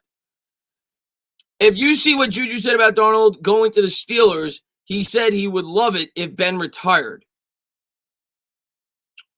I did not see that, Moose. I missed that. My chat is so far behind. You know what? Let me go back in because my chat is so far behind here. We got so many 1s and 2s. That's what happened. Duchess, man, thank you very much. Giants should re-sign Daniel Jones and Dave Gettleman to 10 years. Go Cowboys. Yusef, man, thank you so much for being here. I appreciate it. We'll see. Right now, if I'm leaning one way, I think he's going to be fired. But we'll see. Robert the Musician says, imagine the Giants winning the division with 5 wins and getting a top 5. You can't. If you make the playoffs, you're picking what is it? 12 teams. You're picking 20 or later. Doesn't matter what your record is. If you make the playoffs. I'm sure there's plenty of any international fans. I got tons of them, man. Word, Dodgers are winning. Congratulations, buddy. What's up, Mac? Is Danny better than Herbert? I'm not comparing those two right now. You know, here's what I'll say about Danny and Herbert. And Herbert's got a ton of talent. And I liked Herbert more than Daniel Jones coming out of college. So I'd lean Herbert. But I still think Jones could be a good quarterback. But, you know, everybody, you know, all I've heard, the whole, you know, from all the Giants fans that are upset, as well as they should be, I'm not saying that they shouldn't, is that Herbert's doing it with nothing. No, Herbert's got weapons. That Chargers team went to the playoffs 2 years ago. That Chargers team's got Mike Williams, they got Keenan Allen, they got Hunter Henry, and they got a better offensive line than we do. So they got weapons. Let's not act like they're just throwing him out there and he's got nothing. They got weapons. The Chargers got weapons. Michael, man, thank you very much, man. I appreciate it. He says, I want to fire him today before he trades a second rounder for Quenton Williams at the deadline, and the guy never trades back and he reaches out. I wouldn't be shocked if I wouldn't be shocked if he trades if he trades for another defensive tackle. Chris, you think if they let DJ lose and make him run more to keep defense honest, we could get a lot more plays? I mean, right now that's been one of the best things about this offense. We've been able. His running game has been great. I still don't like having my quarterback run as much as he has because you take a look at some of the hits he took today. But, you know, maybe use him more in play action rollouts, things like that. He's been our best running back so far this year, and he's definitely a good athlete. Peter, man, thank you very much, man. I was totally unaware of that draft pick order. Make the playoffs rule. Oh, my God. Either the Eagles or Dallas is going to get screwed. Yeah, if you make the playoffs, you're picking 21st or later. But thank you very much. What's up, Yvonne, man? Thanks for popping in the stream, man. Who are your top three AFC teams? My top three AFC teams. What's up, Nations, man? Glad to see you in the chat, buddy. Love Nations. He's awesome, man. Thank you for being here, buddy. My top three AFC teams right now. I'm still going to go Chiefs. I'm going to go Ravens. And I'll tell you, the Bills have been disappointing me. The Bills have been disappointing. I got to go the Titans or the Steelers. I'm going to go Titans, man. I'm going to go Titans. Maybe the Steelers. I'll go Chiefs, Ravens, and Steelers and Titans are tied. I'll go Chiefs, Ravens, Steelers, and Titans are tied. Let's see what we got here. Do you think Danny Dimes can be a poor man's Taysom Hill if we draft a quarterback? You're not keeping Daniel Jones on the roster to be Taysom Hill. You don't pay Taysom Hill's $10 million a year. You're trading Daniel Jones if you're drafting a quarterback. Pitt's defense is awesome, bro. Penny Sewell is too good of a prospect to pass up like Trevor. I tend to agree with you, Jake. What's up, John Zhang, man? Thanks for popping in. Am I a Rangers or an Islanders fan? Blue collar, I'm going to save my score prediction for later in the week. Am I a Rangers or an Islanders fan? I am not a big hockey fan. I watch playoff hockey. I lean with the Islanders. I live on Long Island, but I don't hate the Rangers because, like I said, I'm not a diehard. So, like, if the Rangers are in the playoffs and the Islanders aren't, I'll root for the Rangers. I know that they're supposed to hate each other, but I definitely lean more towards the Islanders. I've probably been to about 15 Islanders games in my life. I don't think I've ever been to a Rangers game. I've been to several Knicks games at the Garden. I've never been to a Rangers game, so I lean more with the Islanders. But I'm not a hockey guy. Let's see what we got here. Would you trade Shep for a seventh? Yes, that means you get rid of his contract, and his contract is really bad. It's tying up our salary cap. The guy's hurt all the time, but you're not getting that probably. Nobody's going to take on that contract and his injury history. Trade Gallman or Lewis for a late-round pick. Kenji, I'm glad that Kenji's in here, man. What's going on, Kenji, man? Kenji always, I always like your comment. I always go back and read it because sometimes I'm in the middle of something and it's so long, but you're such a passionate fan and you love this team so much. I absolutely love what you bring to my channel, Kenji. You know, I always try to point that out to you every time. You're such an educated fan. You're so passionate about your football team, and I'm glad that you're here, buddy. He says Jones deserves 2 to 3 years. We need to really fix the O-line and for good and get him some wide receivers and a complete tight end. And Ingram has been disappointing. Ingram's been very disappointing. I don't know if I'm going to commit to 2 or 3 more years. I'm going to commit to I'd like to give him through his third season. Ideally, but if he looks this bad the rest of the year, I think it's open to potentially moving on. He's got to get better than he's been, but. I want to give him a fair opportunity as much as we can, man. You got it, Kenji, man. And what's going on, She God Sports? By the way, if you've not done so, let me give her a wrench, actually, because she's a content creator. I always try to do that when a content creator pops in. And I like that Philip's in here. What's going on, Philip? Philip's another one, a phenomenal subscriber of mine. Phenomenal. He's been on the channel before. She Got Sports says, I'm stressed about the quarterback situation. It seems uncertain. I've been so lucky to have grown up watching Eli every year. I knew he was going to be the quarterback. She Got Sports, I have said, since I've been on YouTube, because when I first started, you've been on YouTube longer than me. When I first started, you had the same, I'm not going to say they're all the same people, but you had the crowd. Eli's the problem. Eli's the full problem, not the full problem, but the major problem. If we get rid of Eli, we're going to be fine. People thought that way. And now you have the same thing here with Daniel Jones. And I was happy when Eli moved on, to be honest with you. She Got Sports, because I was happy when Eli moved on, because I didn't want him to have to put up with that anymore. I didn't think that he deserved all the hatred that he got from some of the fan base. But also, I think people took him for granted. Like you just said, I think people took for granted that they knew every Sunday number 10 was going to be out there. Not a lot of teams have that. Let's see what we got here. What's up, Nation, man? Lucky to have found your channel a whole year and a half ago. Ever since, you've been my favorite YouTuber. You make the losses feel a lot better, and I love your commitment. Uploads damn near every day. Nations, man, I really appreciate that, man. You're a great supporter of my channel. I love having you on the channel whenever I do call-ins. Hopefully next time I do videos, I get to have you on. What's up, Meat Man? Thanks for popping in the stream, buddy. Slink says, been watching for like 37 years, but having Eli since 04 has spoiled me too. The best ability is availability. Love Eli. And the guy got it done, man. The guy got it done in big spots. Wide receivers aren't safe with Daniel Jones throwing the ball, Max says. Hey, he's not playing well. That's all I can say right now. Tana, you need a Jobu ceremony with the hoodie Thursday. Listen, is this how I should call the game on Thursday? But we did better when the hood wasn't on. We won today when the hood was down. I was thinking about putting the hood on, but we were winning when the hood was down. Let's see what we got here. If DJ still plays bad, our new GM will want his own quarterback, and maybe. Well, I agree with that. That's if you're a Daniel Jones guy, that's what I'd worry about. Is that if you're bringing a new GM, he's going to want his own guy, potentially. What's up there, NYG 31, man? Thanks for popping in the stream, buddy.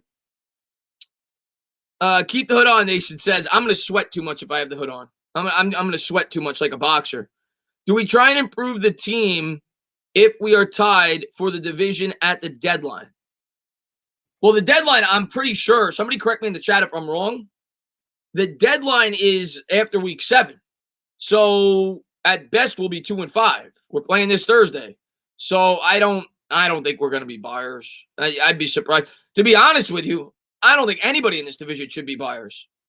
None of us are winning the Super Bowl this year. Why would you give away draft assets? Kristaps, man, thank you very much, man. I appreciate it. He says, explain your hatred for Roethlisberger. I don't have hatred for Roethlisberger. Other than the fact that he's a rapist. But other than that, I don't have hatred. Yeah, I have hatred for that. But in terms of a football player, I respect Roethlisberger. He's a tough football player. But in terms of a person, not so much. I'm glad he's not a Giant. Other than he's a rapist, that part of it, I don't respect that too much. I tried. But outside of that, but on the football field, he's a good football player. But the whole rape thing, that's that's touchy-feely with me. What's going on there, Jay Hicks, man? Thanks for popping in the stream, man. Eli threw 3,500 yards, 24 touchdowns, 17 interceptions, and a 52% completion percentage in his second year. Yeah, and he played in a different era, so I don't go strictly by stats. But, yeah, he definitely was not a finished product at all in his second year. No. What's up there, King Trizzy, man? Thanks for popping in the stream, man. Not a Hall of Fame, not even close to a Hall of Fame person, John. If we win, can you paint your hair pink? What's up there, Scott? Glad to see Scott in here, man. Hope you're doing well, man. One of my OGs, man. Love Scott. Would I paint my hair pink? No. I told you guys at the beginning of the year, if the New York Giants win the Super Bowl, And you know what? I took it a step further. It doesn't even have to be this year. If I'm on YouTube when the New York Giants win the Super Bowl, I will paint my hair blue for 2 weeks straight, and I'll make videos doing it. Charles Barkley. What's going on, Mr. Barkley? Says same-ish every year, lose to every team, beat the Redskins. Well, we didn't beat the Redskins this year. We beat the football team. I do think we're going to sweep them because I just think we're a much better team. I think this year you're going to get a little surprised underneath the Christmas tree. I think the Giants are going to sprinkle in a couple of nice wins this year. Maybe they beat the Eagles. Maybe they beat the Cowboys at the end of the year. I think you're going to get a nice little present. Are we going to the playoffs? No. Believe me, no. Let's see what we got here. Sexy Tatum, I know G. Yeah, you are, Stealth. You're the man, buddy. Thanks for popping in the stream, man. Your old videos had like an aggressive. Yes, they did, Nations. I'll do the same for my hair if the Jaguars. There you go. So UCF just committed to it. If the Jaguars win the Super Bowl ever, well, he's on YouTube. He's painting his hair teal. I'm holding him to it. Unfortunately, we may not have to pay up for those bets for quite some time. Roldy, man, thank you very much, man. I appreciate it, man. He says, I'm sick of people saying the only way you are. Well, I disagree. There's no one way to be a true fan, but I'll finish what you're saying. To be a true fan is being like, you have to be honest, blinded. I'm a diehard Giants fan, bleed this shit. So because I criticize them, people like myself consider, no, not at all. Not by me. Not by me, Roldy. Not by me. I'm never going to tell somebody I root for their team. I know you're passionate just like I am. You just go about it differently. And I respect that. I'm not going to tell you how to analyze the team. And you respect me. You know, you disagree with a lot of things I say. You keep coming back. And that's all I ask, man. For people that come into my channel that watch my videos, you could disagree with me. You're never going to fully agree with me. I give an opinion. Opinions are meant to be argued with. So, no, man. I respect everybody, man.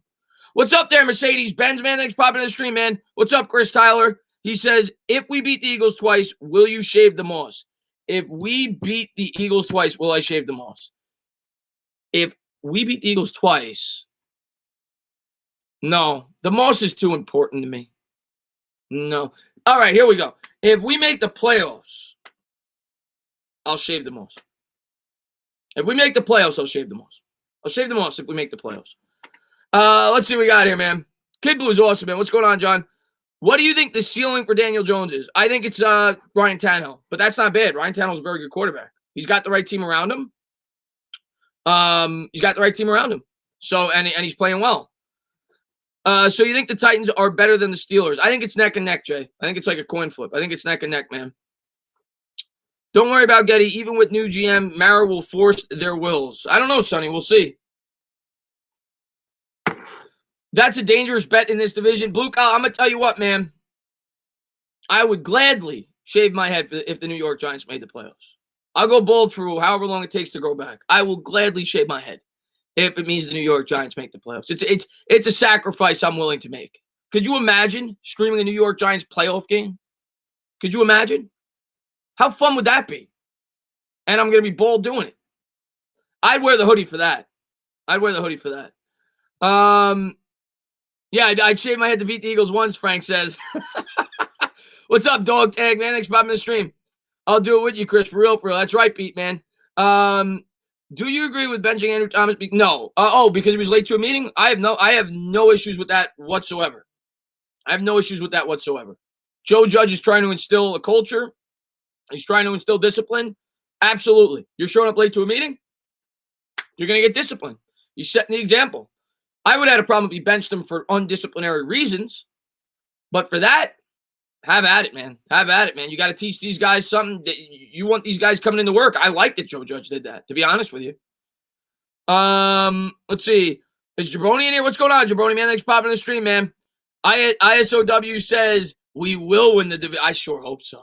I want to go bold. I'm telling you right now, I want to go bold.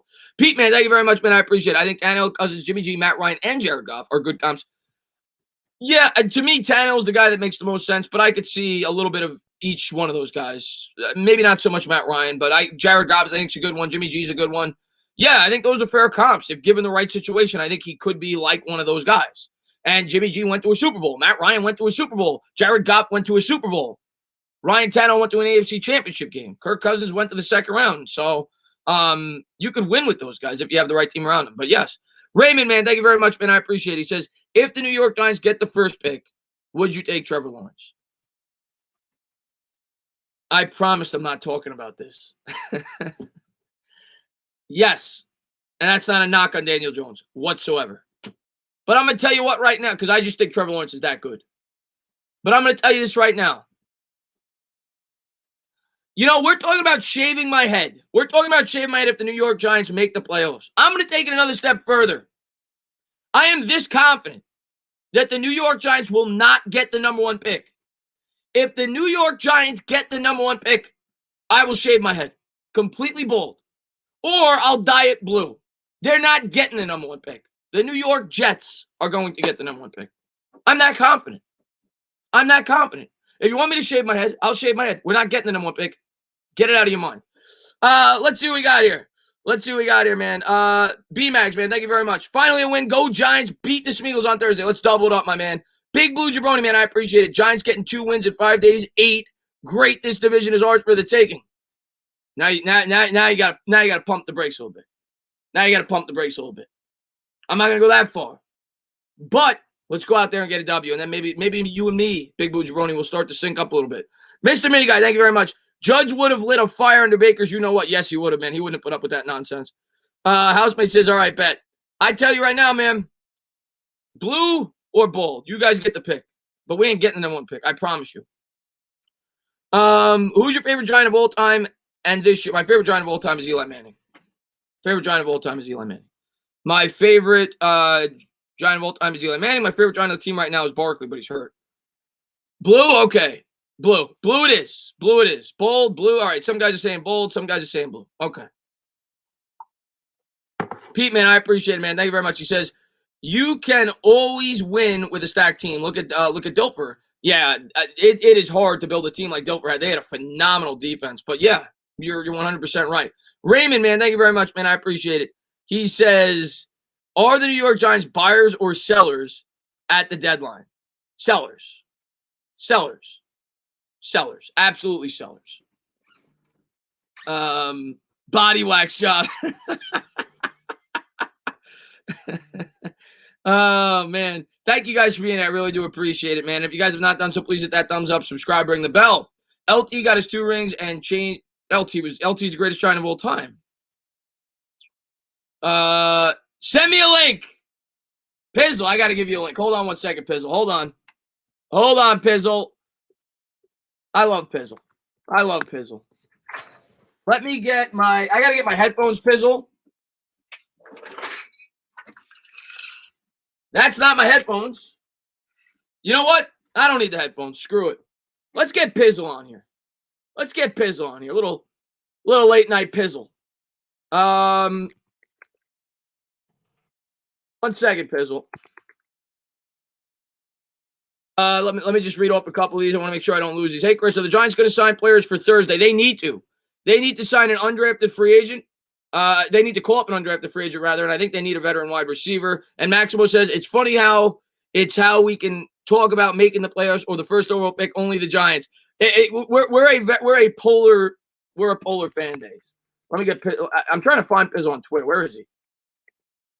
Hold on. Where the hell are you, Pizzle? Where the hell is Pizzle? Tommy Ribs, man, thank you very much, man. He says, I was a big supporter of Jones, but I've lost all the faith in him. You cannot throw a pick there. Absolutely awful. It was a horrible interception. You're not gonna hear me say that it wasn't. It was a horrible interception. He's got to get better. You can't make those mistakes. You're not gonna hear me defend that. But I'm curious to get Pizzle's take. All right, Pizzle. I just sent you the link on Twitter, so you can check your Twitter and you should be able to pop in. So there you go. Pizzle's coming on, guys. Pizzle's coming on. But no, the interception was horrible. I'm not here to tell you it wasn't. It was a horrible decision, and he's got to get better. You can't. Things like that are what cost your football games. We got lucky today that it didn't. It wasn't an interception. The guys, super. Yes, it was still a bad decision. Whether it was an interception, whether it was not, it was still a bad decision. Pizzle, I'm going to get you in 1 second, buddy. Anthony, man, thank you very much. Any word on McKinney's return this season? Also, how do I call him when you do these kind of shows? Anthony, Wednesday, I'm going to have you guys call video in. Every night before the game, I'm going to have subscribers come on the channel, and I post a link in the chat, Anthony. So next time, I will make sure that I get you on. Let me get Pizzle on here. Let's shrink this down because Pizzle, they don't want to see us zoomed in. Let's shrink this down. Pizzle, I didn't get a chance to watch your post-game video, so I don't even know your take on the game. But I'm glad that you came on the channel, buddy. What's up?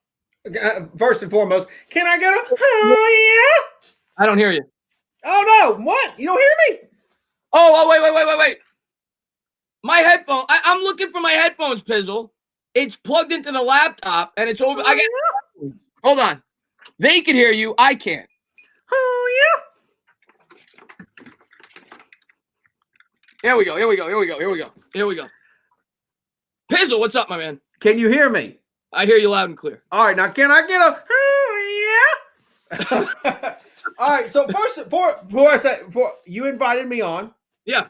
Or you invited me, so I'm not just jumping on. No, I'm glad you came on. Yeah. I'm glad you came on. So I was just live on my channel. I had a little victory party over there, and I was like, well, I got to get over here and say hello to Entertainer because you had invited me, and so I was like, I gotta come over and say hello, talk to you for a little bit. But yeah, so here's the deal, Entertainer. Here's the thing. This is what I want to say to you. Okay. Obviously, I. So here's the deal. Obviously, you got this YouTube game figured out. No question about it. I mean, you got some great content. You're doing some good things. No doubt about it. I just don't understand why you continue to entertain the Tank for Trevor crowd. I don't get that. First off, you just said my channel name, entertain. So I try to entertain everybody. No, listen. Listen, here's the thing. I try to be honestly, I don't try to be as I don't try to be the number one Giants creator. All right, I'm going to tell you. Okay. But, no. Let me just say that because I think it's a great discussion. I really do. Yeah. I think the thing is I expect myself, and I expect you, I expect Bad Dog, I expect anybody that rocks the Giants to be leaders in what the fan base should say. And when I say that is not the whole fan base isn't going to come on YouTube. Right. I mean, there's some people just think they don't want to put their face on here. They don't want to talk about it. They're too embarrassed. They rather just keep their stuff in-house. Fine. The same thing about politics. They don't want to put the sign in their yard, whatever. So nevertheless, why should we as Giant fans entertain the stuff that booger eaters put out there? Because if you want a Tank for Trevor, you're a booger eater. Seriously, if you think that he's going to change anything on this organization, you're nuts. You could put Patrick Mahomes as the quarterback of this offense right now, Entertainer, and I don't know how much really changes. I'm serious. What makes Patrick Mahomes great for the Chiefs is the weapons. He has Tyreek Hill. He has Hardman. He has Travis Kelce. All right, let's talk about this. Let's talk about this. Go ahead. First, let me just make sure I don't miss this because it's about to leave. Raymond says, how worried are you about DJ's turnover 17 to 18 games? I'm worried. That's the most important thing in a quarterback. Outside of making, obviously what Eli used to do, he made big plays in the big spots. You want to make sure they don't turn the football over. He's got to get better. He's only had one game throughout his entire career where he hasn't turned the ball over. Now, one thing I'll say about Eli, Pizzle, and I love Eli. You might love him a little bit more than me. I think maybe you have a fat head of him when you go to bed or a blow-up doll. You absolutely love Eli Manning. But look, I wish Eli was still playing. I love Eli too, okay? But Eli Manning had turnover problems too. And but Eli Manning was willing to take those shots. And when he didn't make the turnovers, he won football games. So I was willing to live with it. But Daniel Jones made costly turnovers. I think it is somewhat worrisome. Now, as far as the Tank for Trevor crowd goes. No question that look, I'm not saying that you can't be frustrated with Daniel. You can absolutely be frustrated. I 100% be frustrated. I mean, he look, I've voiced it in all of my post-game videos. There's no question. I mean, I'm serious. Some of these guys you got in your comment section, you got some real idiots. I'm serious. And I'm not, and that's not you saying it. So don't, it ain't gonna affect it. But I'm just being honest. Like some of these people, they need to have their brains examined. I mean, I'm serious. I'm not, you don't have to defend them. I'm just being honest. No. Like they're not. I understand though. I understand. I don't think they're idiots. I think they come from a different place than we do. No, they come from but they don't come from a logical football sense place. Well, let me ask you this, Pizzle. Let me ask you this. You brought up Pat Mahomes. You brought up Patrick Aaron Rodgers, right? Name the top quarterbacks. Russell Wilson.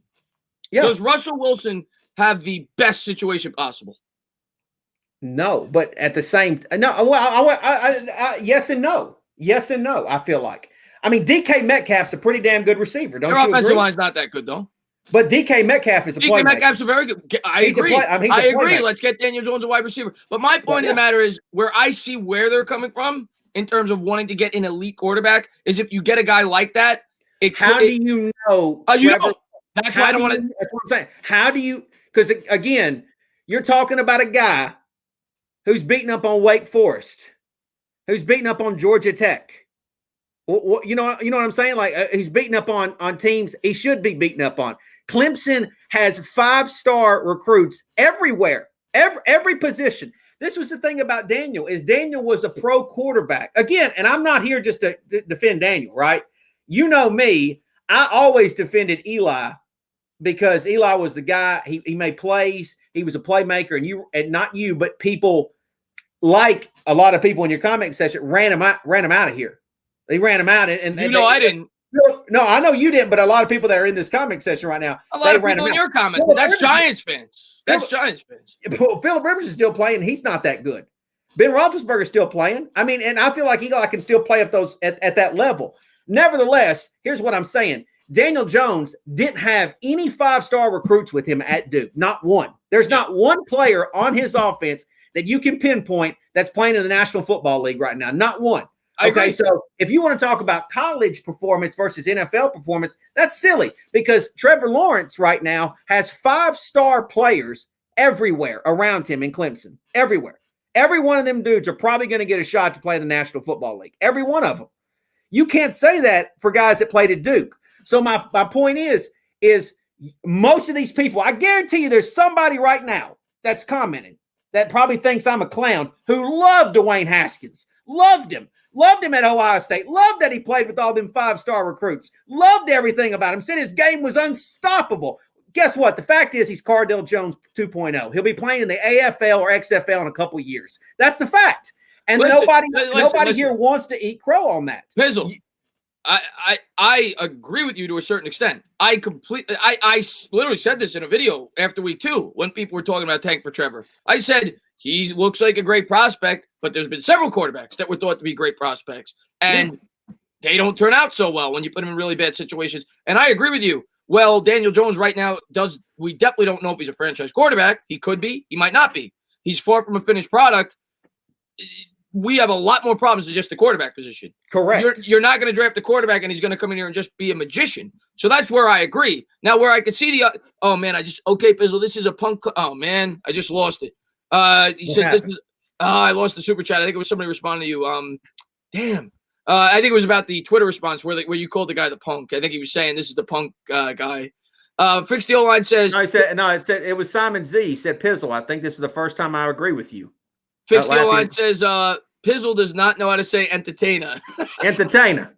And the Hub says, you're a bigger man than I am, Chris. I appreciate that. Hey, man. I like to get all perspectives on the New York. Pizzle's a good guy. Pizzle's correct. The hub can't take reality.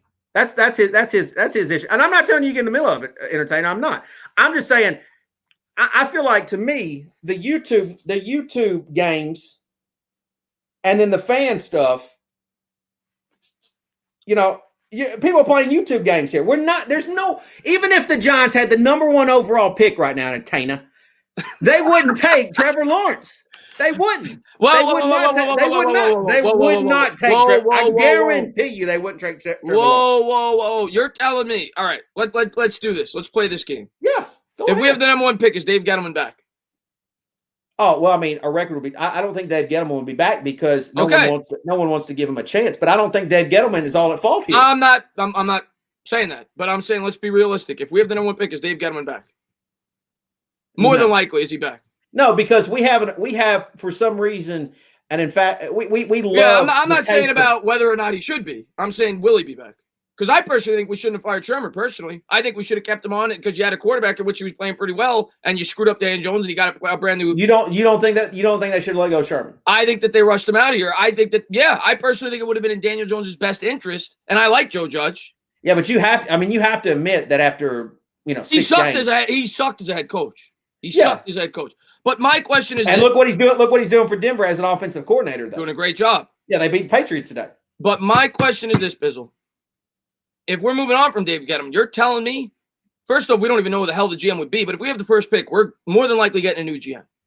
You're telling me that GM wouldn't think about taking a guy that's thought as highly as Trevor Lawrence is when he has no ties to Daniel Jones? I'm almost certain that you did a video on this, but tell me I'm wrong. That there was a report that came out that in this past draft that Joe Judge and his staff got more say in the draft picks than Dave Gettleman did.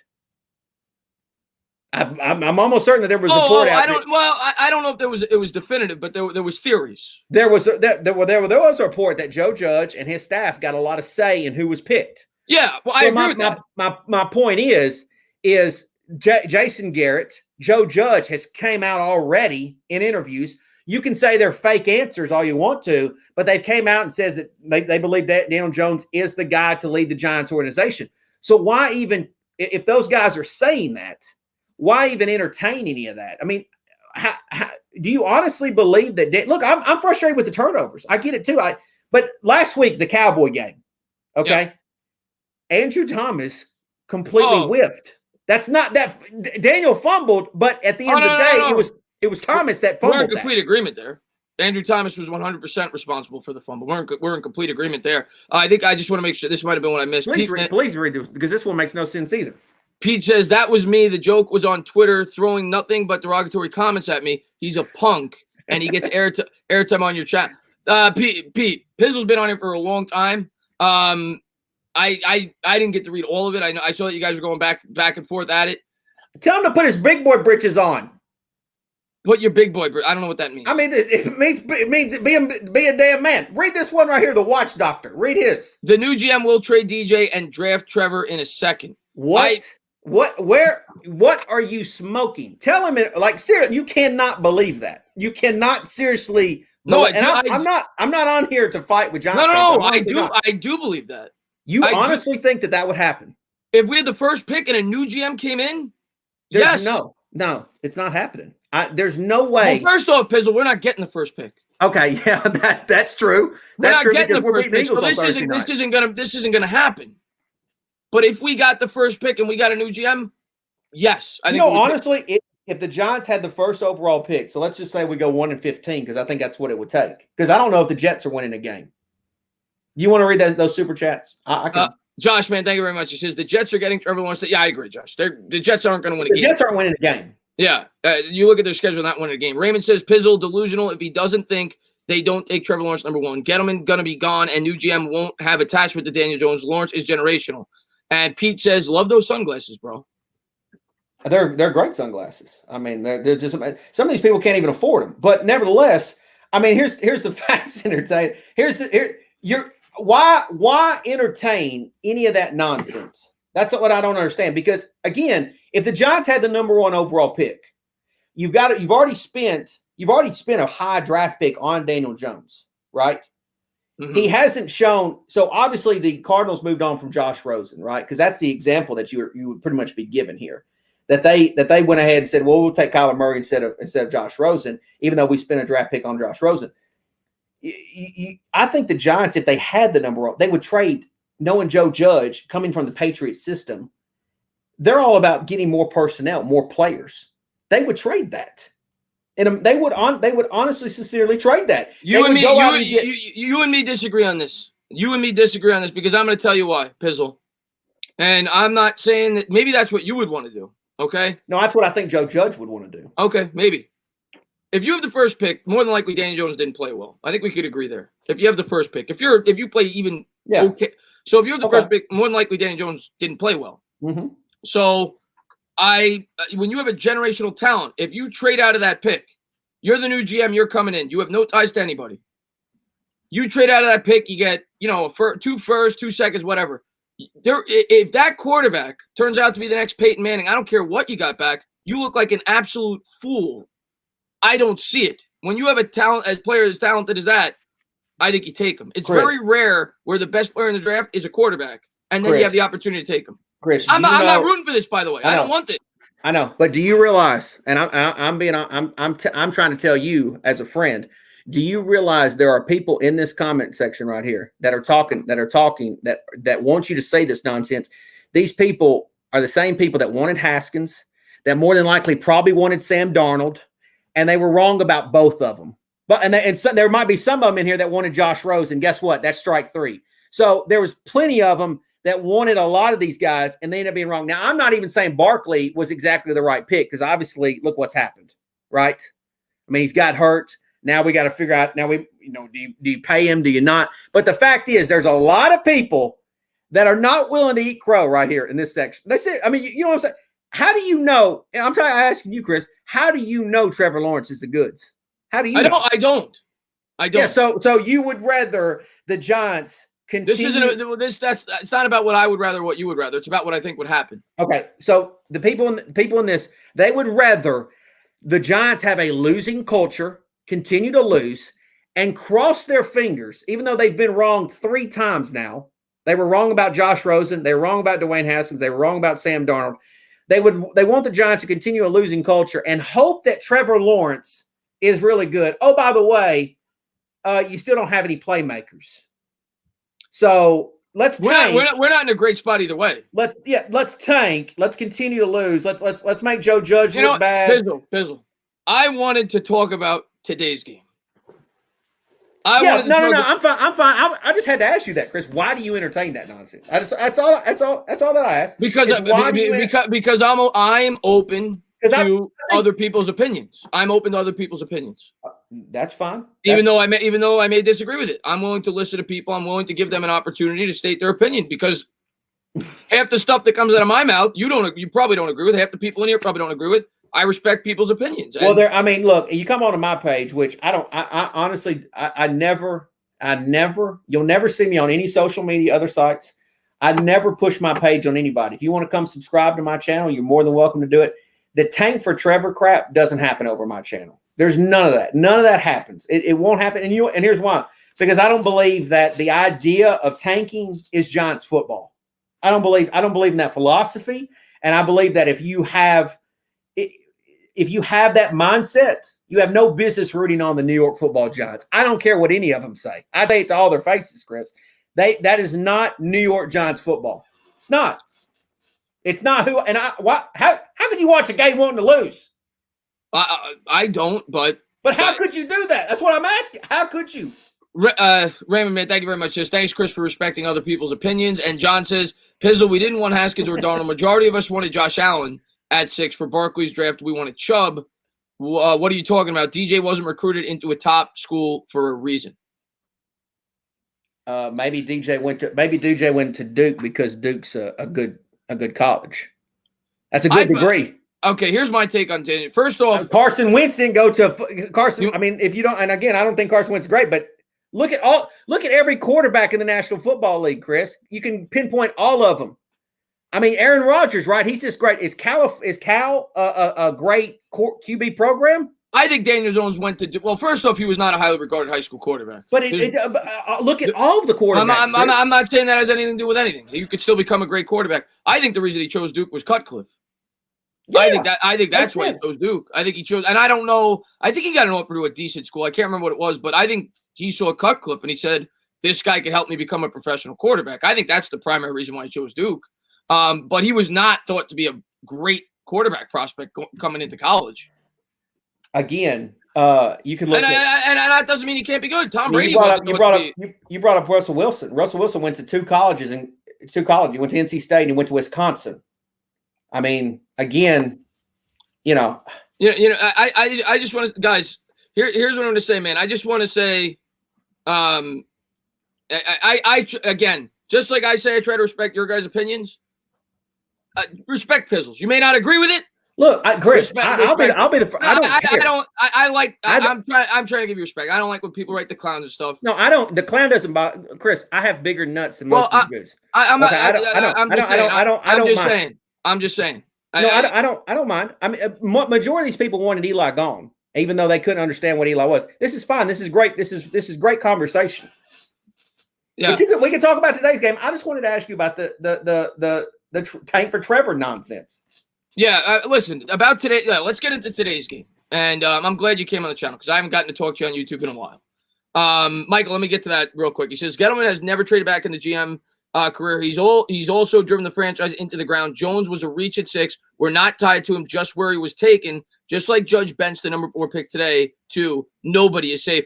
I agree with that. The way that Judge has operated this year, I agree. Nobody's safe. He's willing to make changes when the opportunity is there.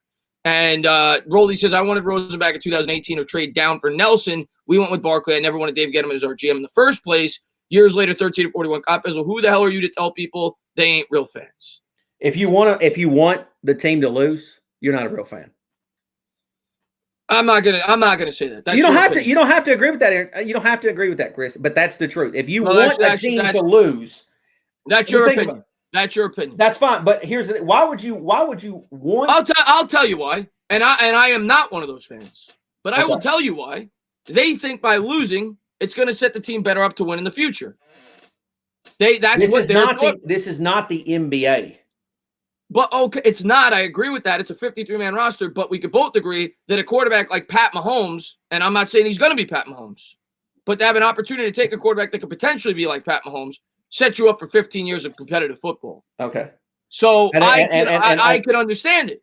Okay, and again, playing with 5-star recruits at every position in college and that's fair. And you're playing Georgia Tech. It's easy to put up 70 points when nobody on the other side is 5-star. I can't. This is why I actually don't like. I watch college football, Chris, but I actually don't love college football because most of the time the teams are lopsided. Yeah. Well, let's get into the game though. Let's get into the game. The Hub says, "I'm just happy we got a dub, man. You and me both." Watchdog says we are not talking about tanking in this scenario. If the G-men get the number 1 pick, Trevor Lawrence on a rookie. Yes, that's my thought process, Doctor. And Raymond says Pizzle prefers the team to go 2-14 instead of 1. All right, instead of 1-15. No, I don't. I prefer them to go of course, as good as I can. Of course. Let me give you this scenario. Let's get into the game today. But let me give you the scenario real fast. And it's not that I want to move on, but the Giants were the 4th overall selection last year in the draft, correct? Yes. Even if they won this year's division, right? And you could maybe win the division at 7-9 or 8-8, right? Mm-hmm. So you agree with that record? 6-10 might win it this year. It's that bad. But you agree that a bad record could still win the division. A bad record will win this division. Okay, so with that being said, I understand that it doesn't make a lot. I understand to some people logical sense it doesn't ring in their head. But to go from a top 5 overall draft pick to win in a division on a young team is a building block for next year. Because your term is you're using the draft pick as a building block, whereas I think building a winning culture is more important, and giving them at least an opportunity to play a playoff game, Chris, could carry them to a different level. I don't think we're going to the playoffs though. But if you win the division, you can. Oh, of course. And I'm rooting. You beat the Eagles Thursday night. We don't know what the Cowboys are going to be with Andy Dalton. We don't know. They may be good. They may not be good. And if 8-8 is reasonable, which if you look at the Giants' schedule, it is. It's a building block, Chris. We can go ahead and talk about today's game. Let's talk about today's game. G-Man says, I agree with Pizzle. We have too much invested in Jones. Trade our pick, build the O-line, get some receivers, pass rush, and watch us blossom. Listen. Yeah, that's common sense. And I see both of it. Now, let's get into the game. I want your thoughts on the game overall today. What did you think of it? Obviously, we got to win. So let's start off with that. That's nice. First time we've had that all year. Mm-hmm. But I wanted your overall thoughts on the game, what you like, what you didn't like throughout the course of the game. Okay, I think our defense is really good. Yeah. And I think it was great that they got to be the ones to basically win the game. Yeah. Right? Tay Crowder, a 7th round pick, Mr. Irrelevant, right? Not Chase Young, who people wanted to tank for. Chase Young did nothing today, by the way. Yeah. Well, people told me to tank for him too, Chris. He didn't pick up the scoop and score. It was Tay Crowder, a 7th round pick. So the fact is, players need to be able to make plays. And so in that situation, Tay Crowder made a nice play, right? Leonard Williams, I think he had his best game as a Giant. Leonard Williams was great in the first half. Yeah, great trade by Dave Gettleman. That I'm not going to agree with. Well, I mean, he made plays today and won the game. I'm not going to agree with, but go ahead. Bradbury looks phenomenal each and every week. Gets an interception today, sets up the offense. Another great pickup by Dave Gettleman. Bradbury's phenomenal pickup. He's a phenomenal. And Blake Martinez, probably not 100%, played great. Look, I think the defense played really good. The defense has played winning football almost all year long. Not every game, but almost all year. They deserved a win or two this year. The offense just doesn't have any chemistry. They don't have any playmakers. Daniel Jones, I mean, our best plays are RPOs. It's true. It's usually Daniel Jones run. It's usually Daniel Jones running it. Yeah, because the defense, for some reason, doesn't think that he can do anything, like a lot of people in the chat, apparently. And so he's able to make these RPOs, and he's getting these big runs. Look, if we had a running game, I think we'd be a much better team. If we the just running had a game running is starting to evolve a bit, though. I'm not saying we're the Cowboys, back from 4 years ago, but we're starting to run the ball. Yeah, we're getting better running the football. I like Freeman's game. Okay, I didn't really like Barkley's game. I'm sure there's a lot of people that say all that, but I like the way Freeman runs. I like his running style. I feel like the offensive line in my opinion, really missed out on the preseason. And because of it, it's taken some time this year to get to gel. And Andrew Thomas hasn't been great. He hasn't been. Our tackles just haven't played great, Chris. I mean, you surely agree with that. Our tackles, well, today they played good, but overall for the year they have not. Yeah, I'm talking about overall though. Overall they've been lackluster. They've been lackluster. But I expected that. I expected that going into the year. You had, like you said. I remember you said it. You have a rookie left tackle. Don't expect him to come in there and be balls to the wall. You had Solder opting out. Yeah, and you got a journeyman swing tackle. And when we were in the middle of that argument, Solder last year wasn't 100%, or he had a lot going on, and so you kind of expected his poor play. And then when I knew that when Andrew Thomas was going to play left tackle, there was going to be a problem. Anytime that you have a rookie tackle, don't care where he was drafted, blocking the blind side of a second-year quarterback, there's going to be issues there, and we've already seen issues. I mean, it may have cost us the Cowboy game. Right. And so, I mean, it's again, it's common sense. Some people like that. But, to me, the team they're going to have to win all of their games the way they did today, where you don't want to get into a shootout. Sloppy. They're going to have to win. They're going to have to be it's going to be a dirty fight every time that they win. I thought it was the right game approach. It's most weeks. I think that's the right game approach. But especially against a team like Washington, when, like you said, we've had struggling tackles. Their only strength on that whole entire football team is the edge rushers. I mean, between Kerrigan, Sweat, and Chase Young. So why would you go out there and throw the football? So I agreed with the strategy of only throwing the ball 19 times. Maybe I would have liked to see 25, 26. Maybe I would have liked to see them try to throw the ball down the field a little bit. I recognize that they were banged up at the wide receiver position. But overall, I thought the offensive game plan itself, I liked. Not so much a fan of the play calling. Last week, I liked the play calling a lot more. But not a lot to work with this week for Garrett. Again, I don't know what are you expecting? Not much to work with this week. You know how much I love Darius Slayton. You think he's the next Randy Moss? I'm the number one man in his fan club. But Darius Slayton gave you and everybody that wants to tank. They gave them. He gave y'all everything that he had today. Everything, and he wasn't even 100%. Nowhere near it. He's hobbling after every play, still making plays. Chris scoring touchdowns. Yeah, right. Not 100%. Still making plays. Still scoring touchdowns. That guy has shown you that he has a winner's mind today. Right? I mean, that's surely a kind of guy, because there's a lot of players. I like Darius Slayton. Yeah, I mean, that dude's got a dog in him, and I appreciate him at least giving it all he had, not 100%. Golden Tate looked like finally today that he was in football shape, right? He hasn't looked 100% all year long, and it doesn't look like he's, finally he was out there doing something. Evan Ingram, who a lot of guys have hyped up, Chris. I mean, how many times? Recruited. Yeah. And guess what? I've tried to tell everybody that's anybody that he stinks, and he's never going to be good, and he's never going to show up and amount to anything. He looks great in shorts and a t-shirt. That's it. When you put the football pads on him, he's never going to be a great New York Giant. It's not going to happen.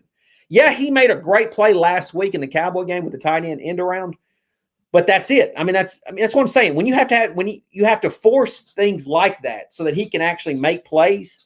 I think that says a lot of. He's not Travis Kelce. Every time we get in the red zone, Chris, we can't score. And look at all these teams that have great tight ends. That I want to ask you about the red zone, because to me, that's the thing that I'm most perplexed with. But I want to get to this real quick. Raymond says, is Pizzle the founder of the Gettleman fan club?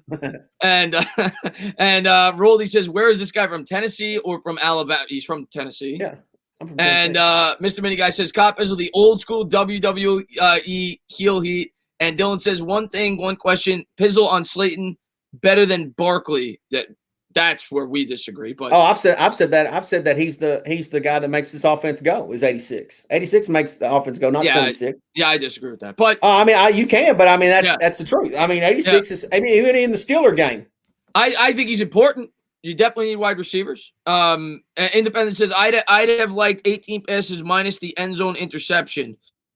I agree with you. One less pass would have been nice. And Big Blue Jabroni says, love that you guys don't have to agree. Goat versus goat. Giants going 8 and great. It's a lock. Love the optimism, man. Thank you very much. But now I want to talk about the red zone. Last year, Daniel Jones was lights out in the red zone. 12 touchdowns, no interceptions. This year, I don't think he's thrown a touchdown in the red zone. He's got 3. One was definitely the deep pass to Slayton week 1. He threw like a 30-yard pass this week. I don't remember the third one. Do you? No. Okay, he's got 3 touchdowns. At best, one of them has been in the red zone. Let's also say that Daniel, and this is for those. I'm not even trying to bash Jones. I'm trying to get. I just want to say that, and there's a lot of Daniel Jones haters. Is the man's only beat 2 franchises, Washington and Tampa really beat themselves. But the fact is, today he did what he was supposed to do, was beat Washington. But continue. Yeah, but my question is, why do you think he's struggling so much more in the red zone this year? He's got 3 interceptions in the first. I think he's. Do you think he's pressing? I think he's pressing. I think he's trying to make plays. He's realizing that you don't want to settle for field goals. He wants touchdowns. And look, I'm not saying that there's like today. First of all, the interception today was not an interception. He was out of bounds. I agree. It's still a bad decision. It's still about. There's no question, and they ruled an interception. But again, that was not. He was out of bounds. Yeah. And the refs blew that call. Yeah. Even though it's a bad. But again, you brought up Russell Wilson. He doesn't have DK Metcalf out there with him. He doesn't have a big. Russell Wilson didn't have DK Metcalf until last year. Yeah, but what I'm saying is Russell Wilson all of a sudden last year was an MVP candidate, including this year. Of course, DK Metcalf. But we need a receiver. I agree that. Yeah, I mean, look, Eli became really Eli when he got Plaxico. I agree. Plaxico was huge. Plaxico changed Eli. I mean, it's almost like you gave him a really talented, big body receiver. The most ironic thing about that, though, Eli actually became a better quarterback after Plaxico left. Because I think at first he needed that. He needed that red zone target, the guy that he could throw the ball to. And Plaxico was phenomenal.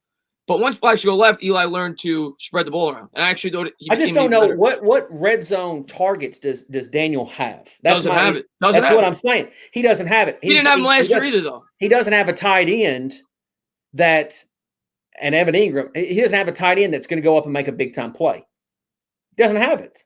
He didn't have it last year either, though. He doesn't have anything. So, I mean, almost like the only thing that Daniel Jones has is his legs to try to make something happen with his feet. That's all. I mean, you know what I'm saying? The fact is, the biggest offensive plays that they have, whether it's in the red zone or outside the red zone, is the RPOs. That's the biggest plays that they have. It's unfortunate that we don't have much electricity in this offense. And which, by the way, that's the same thing you would have with Trevor Lawrence, is the RPOs, and that's it. Do you think some of it falls on Garrett, or do you think it's strictly the personnel? I think the problem is, and I think the only way this is ever going to get fixed is you're going to have to go through an off season where you get better weapons, right? Yeah. And then you have an actual off season, not a COVID off season where you're not able to work together. And then you can have more legit. Again, I don't think you're going to see this offense just all of a sudden start clicking and being really good this year. Every game we win is going to have to be dirty. It's going to have to be a low-scoring game. We knew that going in. We knew that going in. You know, I think the offense will get better over the last 8 games, but don't you think that they have been getting better? Like the first week 100%, against the Steelers, we couldn't run at all. 100%. We couldn't run the ball the second week, and then all of a sudden we've been able to finally starting to run the ball a little bit better. What was the game? I think it was the Rams game is where I really started to see it. Really started to see them get a push up the middle with the run game. The offensive line is definitely starting to get better, and this was their best week in terms of pass protection. Michael, man, thank you very much. He says, gotta love boasting Gettleman's 10-32 roster after a 1-point win versus Washington because Riverboat Ron crapped out at the table. Love Giants and would love for us to win the division, but let's lay off the drugs a bit. I don't know why I'm high thinking that the division's terrible. We're not winning the division, Pizzle. I know that you love this team. Well, we both love the team. Who's winning the division? Not us. But who's winning it? I don't know. Not us. I hope it's us. Who's winning the? You can't say not us. I have to look at the schedule. All right. I'm gonna give you our schedule. We still the schedule. The next 4 games, I agree, we could win at least 2. I agree there, maybe even 3, possible. But after that, we got the bye. The Bengals are beatable at Cincinnati. Okay, but then you got the Seahawks, you got the Ravens, you've got the Cardinals, who maybe the Browns, who played really well outside of this week. And then you got the Cowboys the last week, who we haven't beaten in a decade. So okay, no, in fairness, and we should have beat them last week. Yeah, but how many? To me, at best, 6 wins. At best.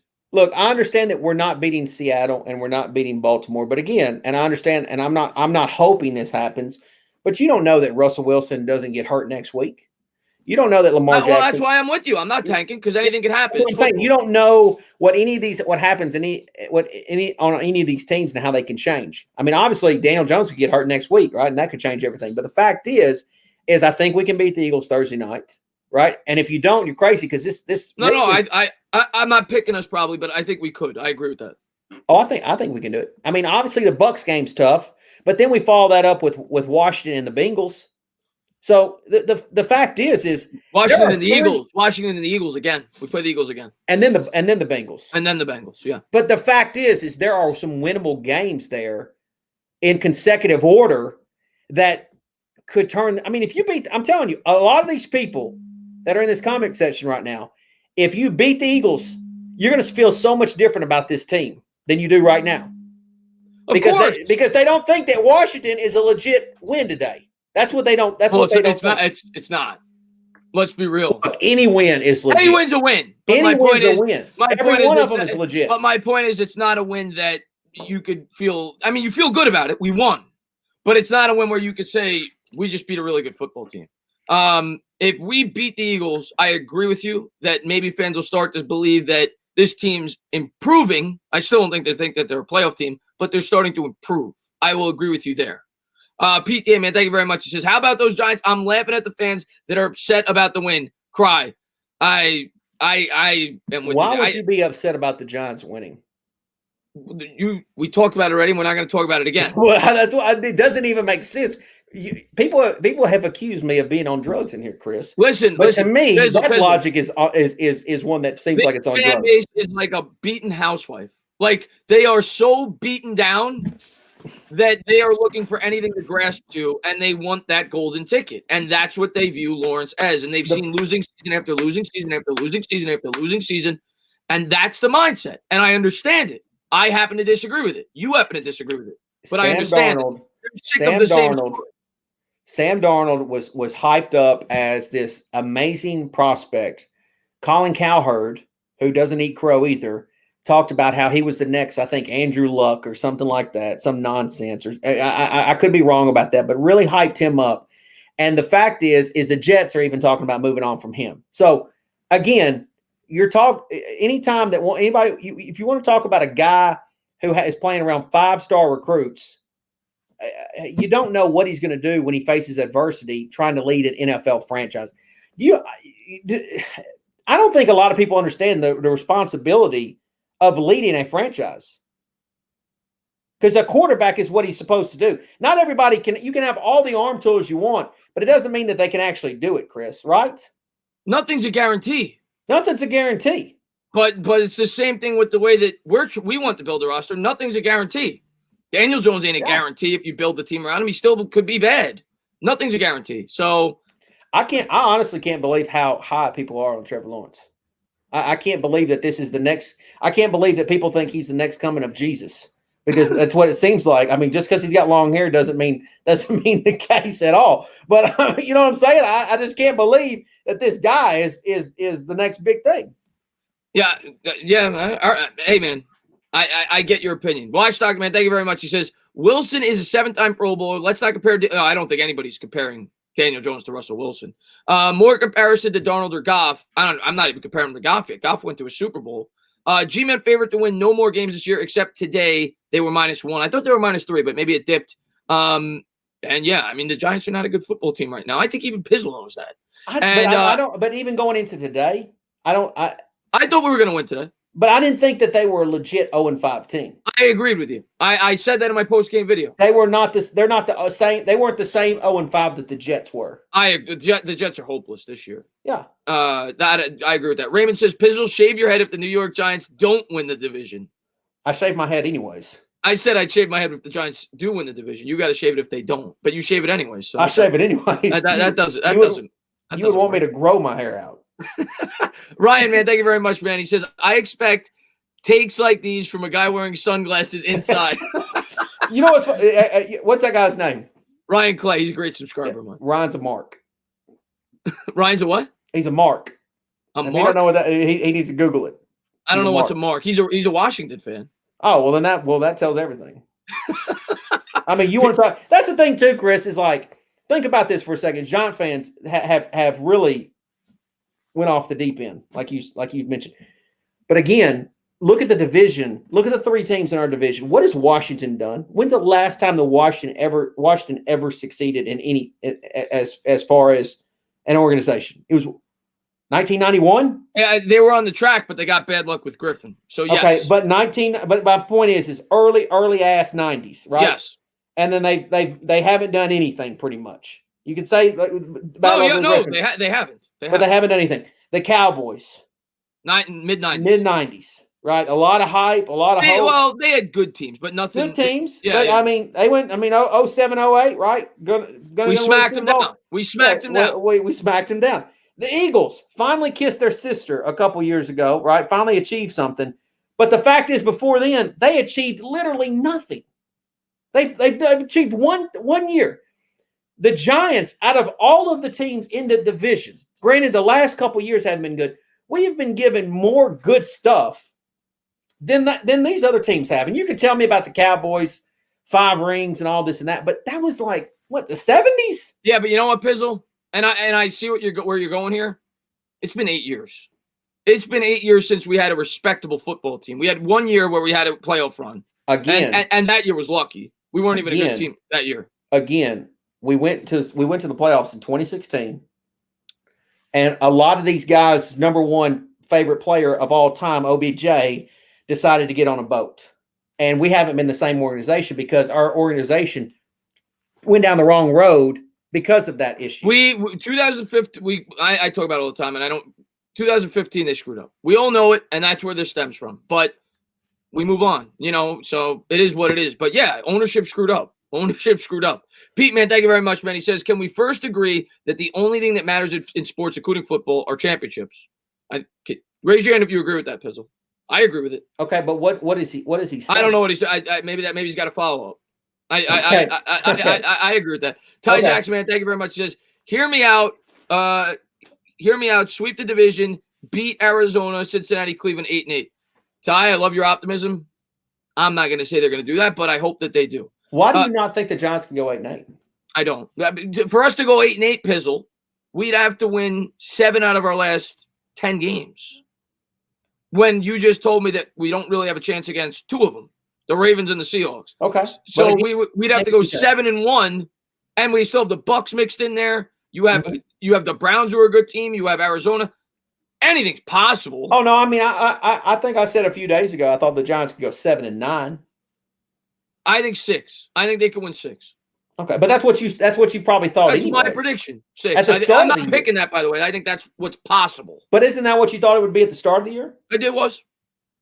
Okay, then if that's what we thought, and I was very optimistic. I probably was, in my head, it's probably between 4 or 6, but I'll go on the high end. I'll go with 6. Well, okay, but I think you probably agreed that 6 and 10 maintained Dave's job. I think it's definitely a discussion at 6 and 10. Yes. Okay. All right. Well, I mean, here's the thing: is like I don't know how you think, not you, but anybody in general. You went from a cluster the last couple of years. I personally was okay with Pat Shurmur being like, because I honestly think Joe Judge is the guy. Mm-hmm. Like, I think he's a great hire from the organization. I think they really knocked it out of the park. Don't get me wrong, Matt Rule obviously looks great in Carolina, but he wanted too much money, right? But Joe Judge looks like he's been a great hire. With that being said, I feel like the team looks better than they did a year ago. They do. Okay, with that being said, now you mix in all the crap that's been going on in 2020, and you take away practices, you take away preseason. I mean, look, they didn't match up great the first 5 games. By the way, I see people in the chat. I said max 6 games. That's not what I'm predicting. I said if everything broke right, I could see it. That's this absolute ceiling. I'm not picking that. I got them at 4 wins. I think we're going to win 4. I think who are okay? I'm just curiosity. Who? So you're saying they're only going to win 3 more games? Who are the 3 wins? Yeah, I will say that they beat Washington again. Okay. I will say that I'll give us a split against the Eagles. I'll say we beat the Eagles, and I'll say that we beat the Bengals, and we got a shot. Maybe we got a shot at 5. I'll say. And 4. the Bengals are no pushover. They're not, but I'll give us that one. Okay. I'll say 4 wins. I think they can still win 7. I like your optimism. I think that Browns game is going to mean more than you realize. I hope you're right. Listen, I would like nothing more than to beat the Browns. So I hope you're right. Adam, man, thank you very much. He says, can we end up with Freeman and Barkley next season? Pretty nice duo aside from the injury. I haven't been thrilled with Barkley's addiction to trying to hit home runs every single run and taking up. I think he's a great fit, Freeman. He's a perfect complement to Saquon Barkley because Saquon Barkley's the home run guy, and Freeman's kind of that tough yardage runner. I think it's a really good compliment. What do you think of Freeman so far? I'm not going to give you my thoughts on Barkley. Well, we know it, but yeah, Freeman. Because I know there's too many people in the chat. Because it'll give them a reason to do the clown emoji thing again. Not that it bothers me, but the fact is Barkley's way overhyped. Well, you just gave me your thoughts on Barkley. Give me your thoughts on Freeman. I think Freeman's a legit running back. Yeah, I like Freeman. I think he's. I think he reminds me of that Earth, Wind, and Fire combo that we had several years ago with Ward and not these Jacobs, but the fact is I like the way he runs hard. Yeah, I like Freeman. There's no dancing. Even today, man, he made a couple of really nice juke moves, but even when he juked, it wasn't like he was posing for the camera. I get what you're saying. He was kind of moving forward as he was moving sideways. He wasn't dancing. He was making a move to hit the hole. I agree with you. He had a couple of nice moves to the outside. Yeah. He just does his job and runs. I mean, he doesn't. I mean, oh wow, like he just hurdled somebody. Cool. Well, he also just got lifted in the air and spun around and it makes for a good camera shot, I guess. What Barkley does, but I like the stuff that Freeman just hits the hole and gets 6-7 yards. Like that works for me too. I don't have my running back doesn't have to have the ability of having. Look, I'll say this too. I got a picture of him with him back here. Tiki Barber still today the greatest running back to ever play for the New York Football Giants. That to me was the ideal running back, a guy that could catch the ball out of the backfield, could block. Granted, he had fumbling issues, but Coughlin fixed that. He just did his job. And I know, again, it's hard. You can't be a Tiki guy and an Eli Manning guy. I get all that, but I'm able to do that. Tiki Barber's, to me, was the perfect kind of ideal back. And Freeman doesn't remind me exactly like him, but I like his style. I like Freeman a lot. I think he's a perfect compliment to Barkley, and I hope we bring him back on a 1-year deal. I think he's a perfect compliment. I do too. I think he's earned it so far. PC Junkie says, Pizzle's a clown. I'm sure you're used to that. And PTA Sports says, "Oh, by the way, hello, Pizzle," with a wink face. Oh, what's up? And Andrew Thomas, thank you very much. He says, "I would rather go 3-13 and get Chase or top defensive player than make the playoffs and get the 20th pick. You'd rather go 3-13 and get Chase or top defense than make the Andrew Thomas. Again, I get where you're coming from. I want to make the playoffs. We haven't made the playoffs in 10 years. I don't think we're going to make it, but I would take the playoffs. If Andy Dalton is not that good, Chris, and we beat the Eagles on Thursday night, we can legitimately start thinking that we can make the playoffs. If Dallas loses tomorrow. Yeah, but that would assume that Andy Dalton is not any good. That's a 50-50 game between the Cardinals and Cowboys. Flip a coin. I agree with that. The Cowboys are actually getting points. The Cardinals are the favorite. Yeah, I mean, to me, flip a coin and you'll have the winner. And if they lose, I don't know if this is facts or not, but if the Cowboys lose and the Giants beat the Eagles, are we division leaders or no? No, no, because the Cowboys would have the tiebreaker on us because they beat us. Okay. Yeah, they beat us head-to-head.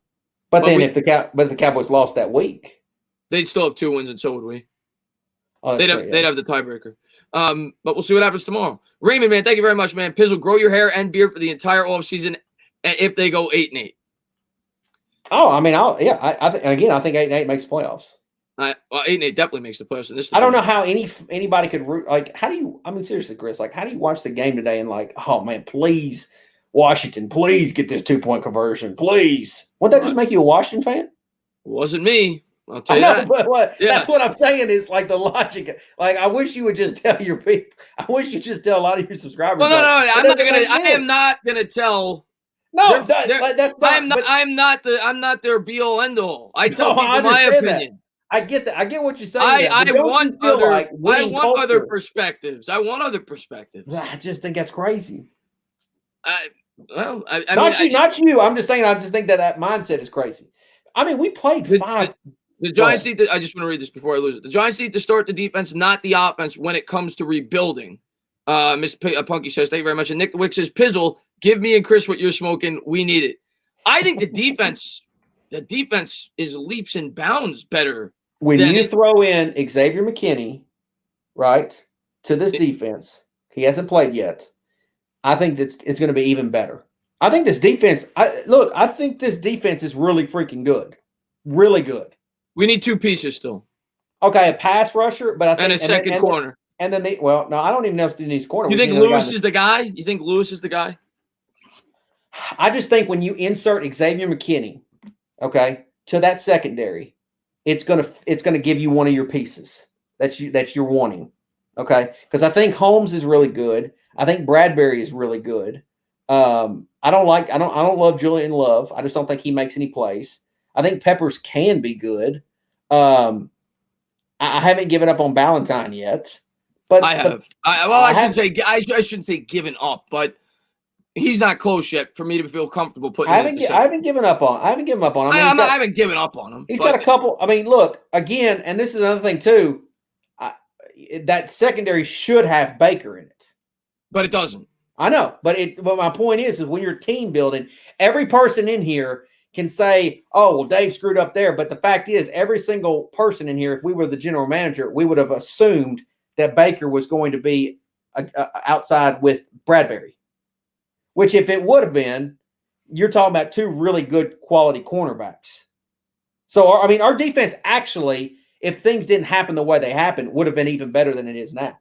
And I still think it's going to improve this year when you throw in Xavier McKinney because I think he's the real deal. I completely agree with you on that. The other thing is, you're right. It would be nice to have a pass rusher. If we had like a Bosa, it makes everybody else better. Oh yeah, it would make all of us. So if we had one legit pass, but again, I think the Giants are 1 piece away from defense, and I think we're 2 to 3 pieces away on offense.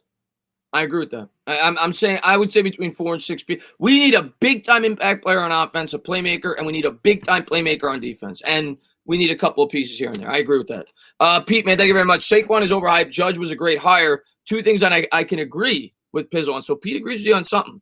Hell yeah, Pete. He agrees with you on something. Let's see what we got here, man. PC, man, thank you very much. Barkley isn't overhyped. He's just on a trash team. That's my line of thinking. I personally think the Giants, they didn't give him an opportunity to succeed. I mean, they put him on here, they can't block. It didn't make sense to draft a running back that high when you didn't have an offensive line in place to be able to get the most out of him. In fairness, though, they drafted Barkley because they were going to make a run. And I think they tried to do both at the same time. They signed Solder, they drafted Hernandez, and it didn't work out. The offensive line wasn't in their face. Yeah, the offensive line didn't work as well as they thought it would, as quickly as they would have. Adam, thank you very much. All you youngsters in the chat, back when there was no Giants content on the internet aside from Giants.com, there was Pizzle. Listen, man, I say it all the time. Who said that? Adam. He's a great supporter of mine, and I seen him in your channel too. I appreciate that, Adam. Listen, I try to respect all Giants fans, and I try to respect all Giants content creators. And the first thing I'm going to say is, and I say it all the time, whenever Pizzle comes up in one of my live streams, when I first started on YouTube, when I was a nobody, and I'm still a nobody, but when I first started and I had 10 subscribers, I went on Pizzle's channel, and I said, hey, I'm starting a YouTube channel, whatever. He called me the next day. We talked for 3 hours or whatever it was, a long time. And he was, he gave me all the ins and outs. He encouraged me. And I always try to pay the respect, man, because you were the first guy to do this. You are a diehard Giants fan. I may not agree with half the shit you say. And I think sometimes maybe you're taking a backhanded jab, maybe not at me, but at certain guy. I don't know. I respect you. But I respect you. I think you're a diehard Giants fan. I think you love the team, and I think off of you too, you're a great guy. I think you're always nice to me. And I always try to promote you whenever I can. Here's the thing. It's not a backhanded jab at you. The fact is, and I made to mention this, is if you come onto my channel, or even seen in my videos, there's none of that tank for Trevor stuff. There's none of it. And I'm not saying that that's what a lot of your channel is. That's not what I'm saying. But the fact is, your audience is going to eat up whatever it is that you're selling them. And if that's what they want, and you give it to them, then this is a place that they're going to come. They're going to come and say. When I come over here and say, well, that stuff is nonsense, it's not a shot at you. It's just a shot at the whole debate and the conversation of it in itself. Is that I look, and you know how much I loved Eli.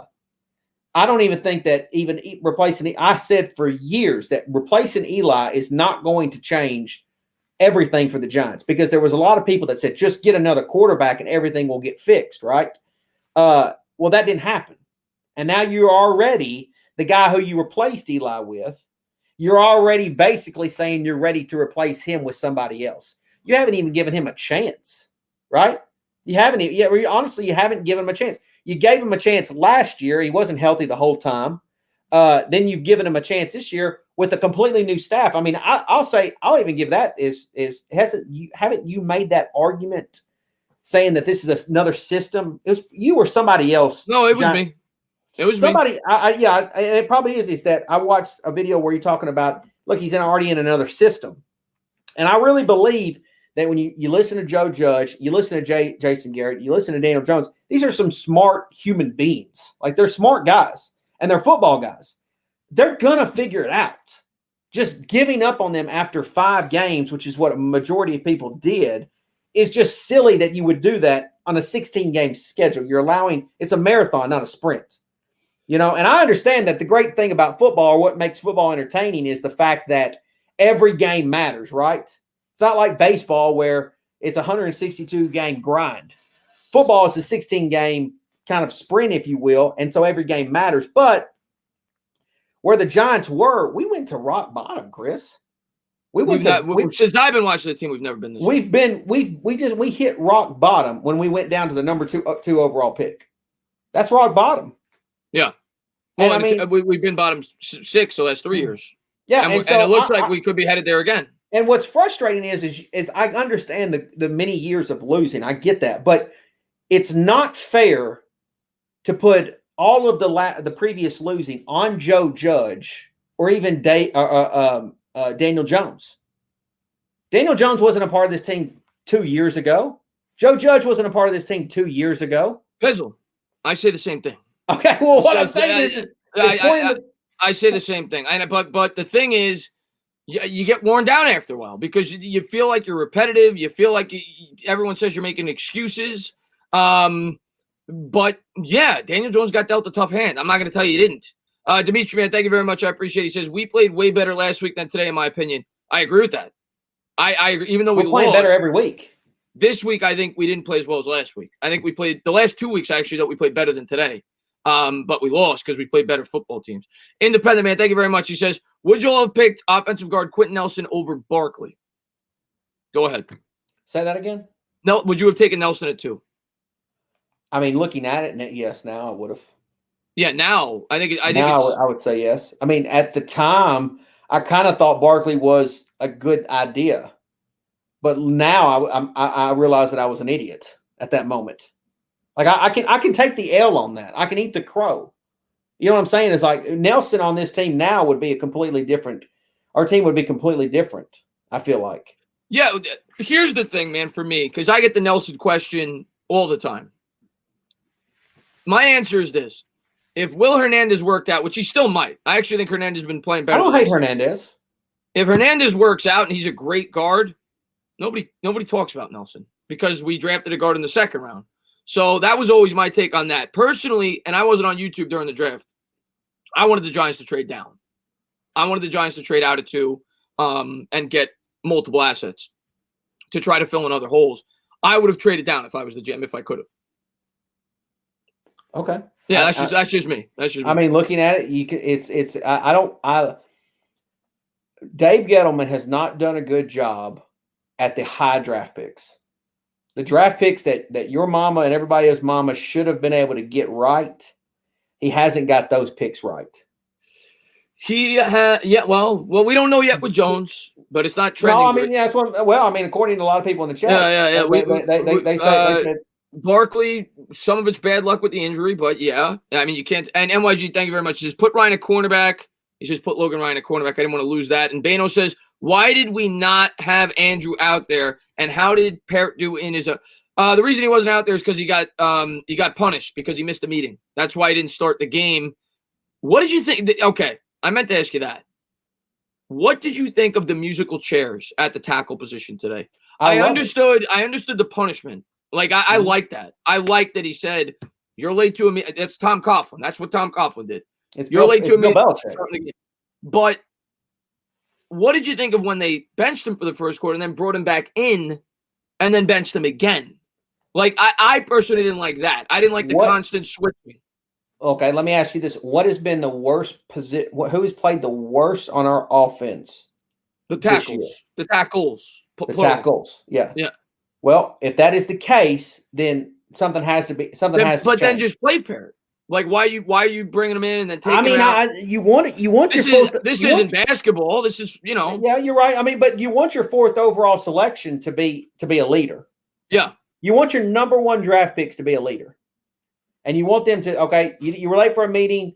We need to put an example on you, and then he doesn't play well. So I mean, is his head in it or not? Yeah. This is the problem. This is the thing with the rookie thing, and I was trying to preach to you this, Entertainer, and before the season started, and we kind of got in a little Twitter thing. Is like the problem with starting a rookie left tackle is that once he really a rookie anytime, right? Once you lose your confidence, right? His confidence is shot right now. He can't. The game's going too fast for him. He's not mentally in it. He has all the physical tools to get the job done. He looked great doing it at Georgia, which, by the way, he also had 5-star recruits beside him on the offensive line helping him because Georgia's a powerhouse program. But nevertheless, he's mentally shot right now, Chris, because he's a rookie. You know what I'm saying? He's mentally destroyed right now. And you can just see it in his play. He's getting beat with his hands last week against Dexter Lawrence. No, it was bad. Last week was really bad. He has no confidence right now. None. He has no confidence. And it's not he has no experience. He has no veteranness about him to fall back on and say, okay, we'll figure it out. And then what other problem too is who is the leader on that offensive line that can grab him and help him? I guess maybe. Yeah. Maybe. Yeah, you know what I'm saying? You I'll tell you what, preseason, you hit that on the head. I remember you coming out and saying that it was horrible that Solder was opting out. I did not, so I give you credit for that. I think it was bad. Can I also I want to mention this too because I forgot to mention this about Daniel Jones. A lot of these people in the chat and a lot of Giant fans, they hurt themselves by giving him a silly ass name like Danny Dimes. I've said that numerous times. And you won't ever hear me say Danny Dimes. I didn't want to prop him too high because I knew the expectations would be through the roof. It's a stupid nickname. I want, for me, a player. All right. This is my mentality on Jones and any player. I'm going to give them a fair opportunity. I am going to back them. I am going to try to give them as fair of an opportunity as I can, especially when it's a quarterback. But I'm also not going to prop them. They have to earn my respect. Exactly. They have to earn their right to be Giants. They have to earn their right to be Danny Dimes. They have to earn their right to have a nickname. And people were giving them that props way too early, and I think it set expectations sky high, and I think it set them up for failure. Pastor Ray, man, thank you very much. He says, look, the NFL is unfair to be a franchise quarterback. You need to be unworldly. The margin for error is razor thin. It's not pettiness. It's just reality. I mean, it's a dirty business. I agree with you. It's a results-driven business. people want results right away, especially now with the salary cap. That's the other thing. It's not the way the good old days when you could sit and learn for 3 years. Now teams know that they need to compete during that rookie contract for the quarterback. So I understand it that you want to get those quarterbacks in as quickly as possible. And if you don't see results quickly, you move on. I understand it. But at the same time, I'm still saying let's at least give him the year. Like, let's see what he's got over the last 10 games before we start to even think about that, in my opinion. Look, and I know that a lot of people will think this is silly. I view players, I give them 4 years, basically. I look at it like right now, Daniel is a sophomore. Next year, he's a junior. The fourth year, he's a senior. If you ain't figured it out by then, you know, I mean, that's how players in college go. You can't expect a freshman to be a great player in college for any team, although they may be every now and then, right? But by the time they're a senior, assuming that they've played that long, of course, a lot of great players come out when they're juniors, is the fact is that they figure the game out, the collegiate game over high school. The game may have not slowed down to Daniel just yet. You know what I mean? Like, the game still might be too fast for him. And I'm saying you got to give him enough time. How many years did it take Eli Manning before he won a Super Bowl? 4 years. But Eli also had and I'm not bashing. I love Eli. Eli had a much better foundation than Daniel Jones did. Much better foundation than Daniel Jones. Yes, and no. And I think we've debated this a little bit. Daniel, what's the no? Well, I mean, Barkley. You have a running back who can't run. That's kind of saying like Le'Veon Bell. I know. Well, my point is look. Okay. You and I. Wait. You just got done telling me that the guy that's on a post behind you is the greatest running back in franchise history. Again. Him coming. I'm talking about a lot of people in chat have said that. Look, the situation that Eli Manning came into and Daniel Jones came into are not comparable. You and I had this. We texted not too long ago about this, and Brendan Jacobs is the one that came out and said that this team, or not this team, but the year before it team, had more talent than Super Bowl teams. He said that. Do you remember that? Do you remember Brendan Jacobs? I know he said that, but here's the fact of the matter. Tom Coughlin is a Hall of Fame coach. They had all-pro linemen. And they had a line that was building and had continuity when he came in. They had Tiki Barber, who was an all-pro running back. He led the league in rushing behind that line in Eli Manning's rookie year. And the defense was leaps and bounds better. Eli Manning came into a playoff-ready roster. That team was like 5-3 with Kurt Warner before they put Eli Manning in there. The situations were not comparable. So, and I'm not trying to bash Eli, but that benefited Eli because it afforded him the opportunity to go through his lumps. Because fans weren't saying we got to get rid of him because they're winning 11 games in his second year because the team is really good. Well, in fairness, too, is I think Eli Manning was a better player. I agree with that. But had Daniel Jones been afforded that same opportunity, people probably aren't rushing him out of town. That's what I'm saying. But if you remember, one of the main reasons why I even joined YouTube was because of the Eli Manning hate. Because they were getting ready to run Eli out of town before. Because if you remember, even that Super Bowl team, 07-08, not a spectacular record, right? Went into the playoffs with no hype, nothing great, nobody gave him a chance, this and that. And what did they do? So the fact is Eli was getting ready to be run out of town. And if you would have ran Eli out of town, you would have potentially missed out on 2 Super Bowls, right? No. I've said that. They were getting ready to run Eli out of town. But that's the difference between a well-run organization.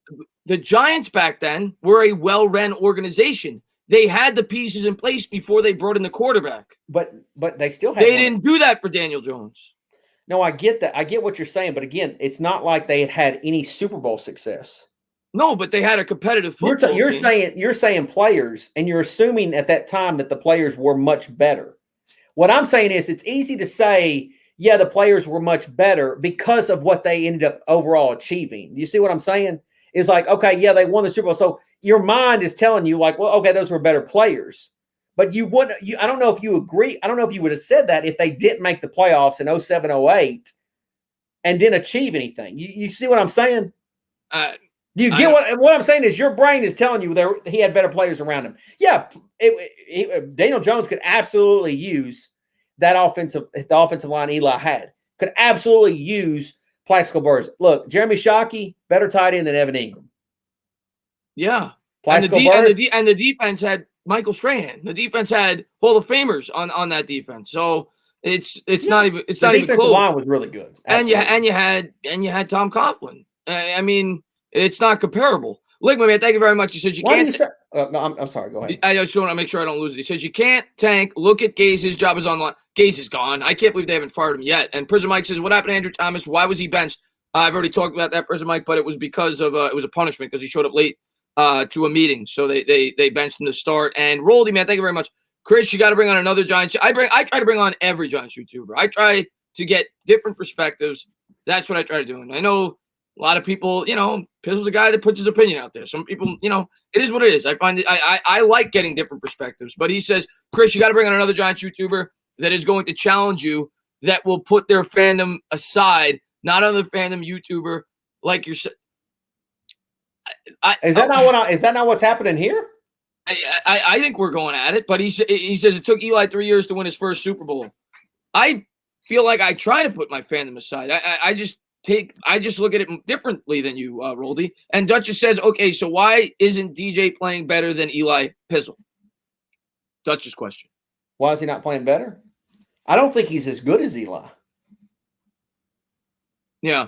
Well, I don't think. I mean, Eli. This is the thing, Chris, and I think you know this. I think a lot of people don't realize this. Eli, the year that Plaxico shot himself in the freaking leg, Eli was playing at an MVP level. People forgot about that. Yeah. I mean, he was playing an MVP caliber. The Giants were a #1 seed going into that year in the NFC. The fact is Eli was a really special talent as far as for a quarterback. It probably will go down as the greatest Giants quarterback we'll ever see in all of our lives. I mean, that's just how I feel. You're going to miss him whether you know it or not. You know what I'm saying? I feel bad for the younger generation of Giant fans who didn't get to see Eli basically in his prime. But you're talking about a guy who's, I don't care what anybody says, he's a Hall of Famer. Of course, he's going to be a Hall of Famer. So you're asking Daniel Jones right now to be a Hall of Famer in his second year. I don't know how that's possible. Listen, you know what I'm saying? Like I don't know how that's possible. Listen, it's a different era. It's a different situation. And I get it, man. But the other thing is, look at this guy right here. I got to read this. Craig Robertson. Eli was never elite. That's the crazy. Like, what are you talking about? He was never elite. He was an MVP caliber. Chris, I got to. Okay, that's a great chance for you right there. You can do a video because I know you like doing number videos showing Eli's stats and why he was elite, at least for a period of time. Here's what I'll say about Eli Manning. Eli Manning is my favorite Giant ever. Okay, he's my favorite athlete ever. Yeah. Eli Manning was a very good quarterback. For 1 year in the regular season, he was elite. And when I say elite, that's top 3 or 4 in the league. 2011, he was elite. Outside of that year in the regular season, in my opinion, and maybe you have a different definition of elite than I do. Okay. Elite is top 3 or 4 in the league. Go ahead. He was never that outside of 2011. But in 2011, he was elite. And how many seasons? And in the playoffs, he was elite. Elite. How many seasons? And I honestly don't know this answer. I should know this answer, but I don't know this answer. How many seasons did Eli play in Giant Stadium? Old Giant Stadium. Yeah, I say this all the time. You and me, we're like twins when we talk about Eli. He played in the windy conditions, the Meadowlands, the horrible stadium. If he plays in San Diego in a dome, his stats are much better. I agree. Yeah. So my point is you're talking about situational things. And the fact is you're able to still be a great quarterback in those. Like, how many great quarterbacks has the Giants had? Seriously, in their whole they've been around since I say this all the time. There's a reason that the New York Jets and the New York Giants don't have great statistical quarterbacks, because they played in the Meadowlands with the windy conditions. They built the team around defense, even though the Jets don't build it around anything. I'm not beating you up. No, I know. No, I'm not yelling at you. I just I'm beating up the chat that doesn't think that he's elite. But I agree that his stats, you can't just look at stats. But Eli Manning, in my opinion, and I love Eli Manning, was elite for 1 year. Because I'm going to tell you quarterbacks that were better when he played. Tom Brady was better. Peyton Manning was better. Aaron Rodgers was better. I don't know about that. I do. Drew Brees was better. Drew Brees in a perfect situation, though. Yeah, I agree with that. I say Drew that all the Brees time. wasn't a good. Drew Brees is quarterback. Drew Brees is quarterback. I know. I'll say what you're going to say. I'll say what you're going to say. Drew Brees' quarterback rating outside of a dome is 92. His quarterback rating inside San Diego wasn't that good. Is 107. But Eli Manning for 1 year was elite. 2011, he was maybe the best quarterback in the league that year. The stats don't say it, but he had the most come from behind wins. He broke the record for the most fourth quarter comebacks in the regular season. If you combine the postseason, he threw for the most yards ever in football history in a single season. And he was money in the playoffs. Eli Manning in 2011 put the team on his back. That team won the Super Bowl with less than any other quarterback in the history of football. They had the 32nd ranked rushing attack. They had the 27th ranked defense. No quarterback has had a supporting cast near that. Yet fans tend to think that he was carried by a defense. No, it wasn't the case. Eli Manning carried the team that year. That year, he was elite. That year, he was phenomenal. That year made me absolutely fall in love with Eli Manning. But outside of that year, not elite. I disagree. Well, agree to disagree. I mean, I think there was a span there where the Giants won a lot of football games, and it sounds like you love Tom Coughlin. Absolutely adore Tom Coughlin. Okay, and I think he was a great coach too, and he's the exact type of coach that the Giants needed. As far as this franchise, I don't know if he was as good as Bill Parcells, but definitely a great coach for that team. Just like I think Joe Judge is a great coach for this team. I love Joe. I mean, I got to see more results, but I like Joe Judge a lot. I like the promise of Joe Judge. I sincerely think this, Chris. If you need to read the super chat, read it. Eli was my baby daddy in 2004. We had Evan Ingram. This is what I feel like, Chris, and I could be wrong on this, but I felt like Joe Judge's team today did a much bigger thing than a lot of Giant fans. They just needed to get that one win. They just needed to get over the hump. Just needed to get the first one out of the way. Now they got the first one out of the way. I feel like now they can carry that on to this week's game and do better things. You're still looking at, and you might be right. Look, you still might be looking at the Giants as a bottom tier franchise in the National Football League because they've been that for the last. I love the Giants, but I'm facing reality. No team has less wins in football over the last 3 years. How are they not a bottom tier franchise? Yeah, but not all that's Joe Judge. I'm not putting that on Joe McAdoo. It's ownership. It's ownership. Gettleman. It's ownership. And I want to say this too, because I know that a lot of people beat up ownership, but in fairness to ownership, haven't they at least tried to do what the fan base has asked them to do? Haven't they at least attempted it? But that's the problem. Well, I know. Well, then a lot of these people need to be eating crow then, because a lot of the things that they want. I said this to Roldy the other day. A good organization, and fans obviously want them to listen to the fans because we have our opinions and we're passionate. Mm-hmm. Ownership doesn't listen to the fans. And ownership that does listen to the fans isn't doing their job. We're fans for a reason. We're not paid professionals. Exactly. So exactly. Thank you. I mean, that's what I've been trying to tell a lot of people. You're exactly right. But my point is a lot of people hate Mara, right? I don't because Tisch isn't so much. I know he's ownership, but Mara does a lot of the more football operations. But the fact is he's tried to accommodate a lot of the things that the fans want, or at least have asked for. And you're right. It hasn't been. I mean, they benched Eli when they shouldn't have benched Eli for Geno. You know who made that call? Yeah, Ben McAdoo. And so, well, I don't even know if it was McAdoo. It might have been McAdoo. I think it was Mara and McAdoo. Maybe. I don't know. But nevertheless, is that they've at least tried to go that route. I think it's time to not always go the route of listening to the fans, Chris, is what I'm getting at. You shouldn't listen to the fans. Well, I know that's what I'm begging. That's what I'm begging for now. Don't listen to the nonsense of Trevor Lawrence, for example. I'm not, but I'm a fan. I'm talking about the organization. I listen to the fans' opinions, but I saw somebody in the chat say, somebody in the chat said, Eli Manning's your favorite athlete? Ha, ha, ha. You need to get out more. Eli Manning was the quarterback for the Giants. I'm a Mets fan. I'm a Knicks fan. I'm a Giants fan. How could Eli The other Manning two teams have not won anything for me. Yeah. Eli Manning was the quarterback and had the two greatest drives in the history of football for my only two championships that I've seen. What are you talking about? Why? Because he's not a track star? I love Eli Manning. Malik says you have to be able to sustain high-quality play to be considered elite. Eli never did that. For his career, I agree with that. In the playoffs, yes. David Biago, thank you very much. He says, I don't remember a win so much with so much negativity from the fans. Some are complaining the defense won the game. Hello. Do you remember how bad the defense was last year? I'll take it. What's up, Pizzle? A win's a win. I'll take it. What's up? But we're going to close. It's already 11:39. I've been live for 3 hours. But guys, thank you so much, Pastor Ray, man. He says, Chris, Frank Ntilikina is the best athlete ever. Frank Ntilikina, I'll tell you what, Pastor, and I don't know, you don't probably know the Knicks that much, Pizzle, but you're a Pacer fan. Come on, man. Reggie Miller. Frank Ntilikina is going to turn the corner. I promise you, Pastor Ray. He looked like he was improving last year. He's not going to be a great point guard, but I think he could be a solid player for the Knicks. But Pizzle, man, loved having the conversation.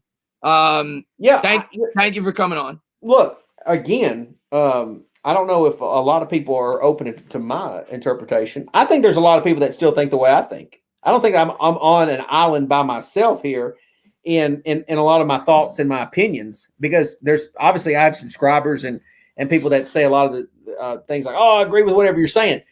I just think that, there's probably a lot of Fist Vegas guys over here. And I know Fist Vegas is your boy entertainer. But everybody, Pizzle, I don't have boys. Okay. Oh, you got boys. That's fine. Look, it's cool. I don't have boys. There's Giants fans. I am a channel for Giants fans. You're a Giant fan. Fisk is a Giant fan. Bad Dog's a Giant fan. Well, OGR's a Giant fan. Fisk, hold on, time out right there. And I don't want to get into that. I don't want to get into. No, you have to say he's not a Giants fan. But I'm not going to get into this. That's fine. I'm not going to get into this. Jake, man, thank you very much, man. I really appreciate it, man. He says, I don't mean to sound rude and all due respect, but Pizzle needs to check up. The Giants are a team in growth. We will win our division this year. Jake, man, I just want to say, man, thank you for the. What does that mean? I need to check up. What does that mean? Incredible generosity, and I hope we win. I hope we win our division this year. What is he saying though? He says, I don't mean to sound rude and all due respect, but Pizzle needs to check up. Giants are a team in growth. I don't think you said anything other than that. I don't know what does that mean? What am I checking up for? I agree that the Giants are growing right now. I don't know what that means. Check up. Maybe misinterpreted something that you said. I don't know. But yeah, I think we both agree that they're on the upswing.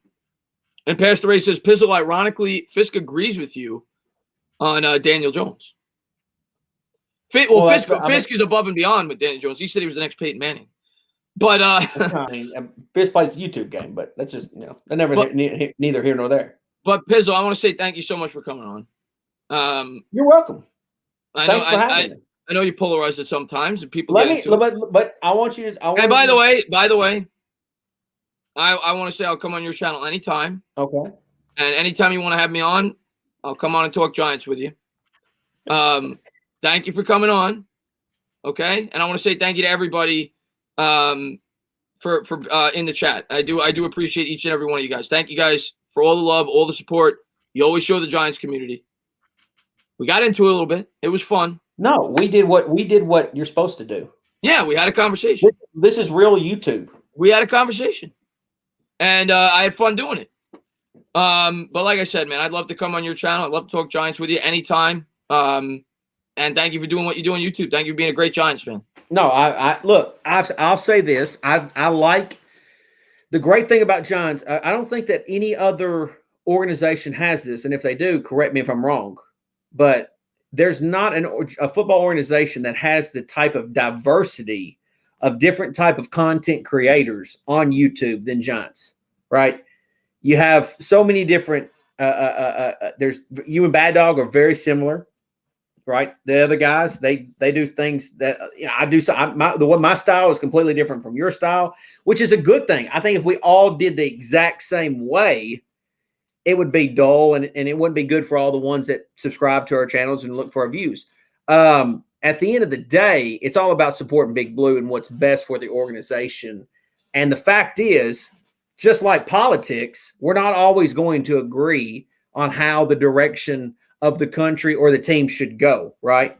But at the end of the day, it's all love for Big Blue.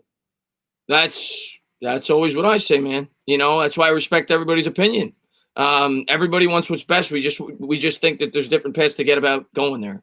And Mini Guy, thank you very much. Don't leave, Chris. I need something to distract me from the Braves. about to blow a 3-1 series. I didn't know that game's still going on. Well, I'm not gonna lie to you. I'm not that upset about that. I'm a Mets fan, but thank you guys so much. Let me tell you this before you go, Chris. Before we go, yeah, you know that your reaction to Daniel Jones getting drafted was somewhat of a big deal, right? I mean, I think it somewhat went viral a little bit, right? Yeah. You may end up being right. Listen, I say it all the time. My opinion has not changed. My opinion on draft night was it wasn't the right pick. And you might be right. I thought that all, but I speak against my opinion. I know. Because I'm a Giants fan, and I want to see him get a fair opportunity. Yeah. It would be easy for me to come on here and say, "Oh, Dan, I told you all along, guys. I was the guy that flipped out. Yeah. Daniel Jones sucks. Yeah. No. I don't want him to suck. I know. I want to give him every opportunity that I think he deserves." I think what I'm getting at is, and I know there's a lot of it's in your chat, is there's a lot of doomer and gloomers. Yeah. Okay. And your doom and gloom reaction may end up being right. And that's a good thing. That's that. You know, I mean, it wouldn't be a good thing because obviously the Giants would be failing, but you know what I mean. Yeah. Yeah. No, it is what I just get passionate. I'm not yelling at you, by the way. But I want to say thank you guys so much for coming on, man. And I'm gonna call tonight because I'm tired. I can't say thank you enough, man. Enjoy the win. I will be live again tomorrow night. I'm going to be calling the Cowboys game. Hopefully the Cowboys get a loss. And Pizzle close it out. I always let my guests close it out. So close it out, man. Come to my channel, Got Pizzle. Have a good time. All right, there you go. Thanks for having me, Chris. You got it, man. You got it, man. Guys, have a great night. Appreciate everybody for coming on. And I'll talk to you guys soon. Have a good night, guys.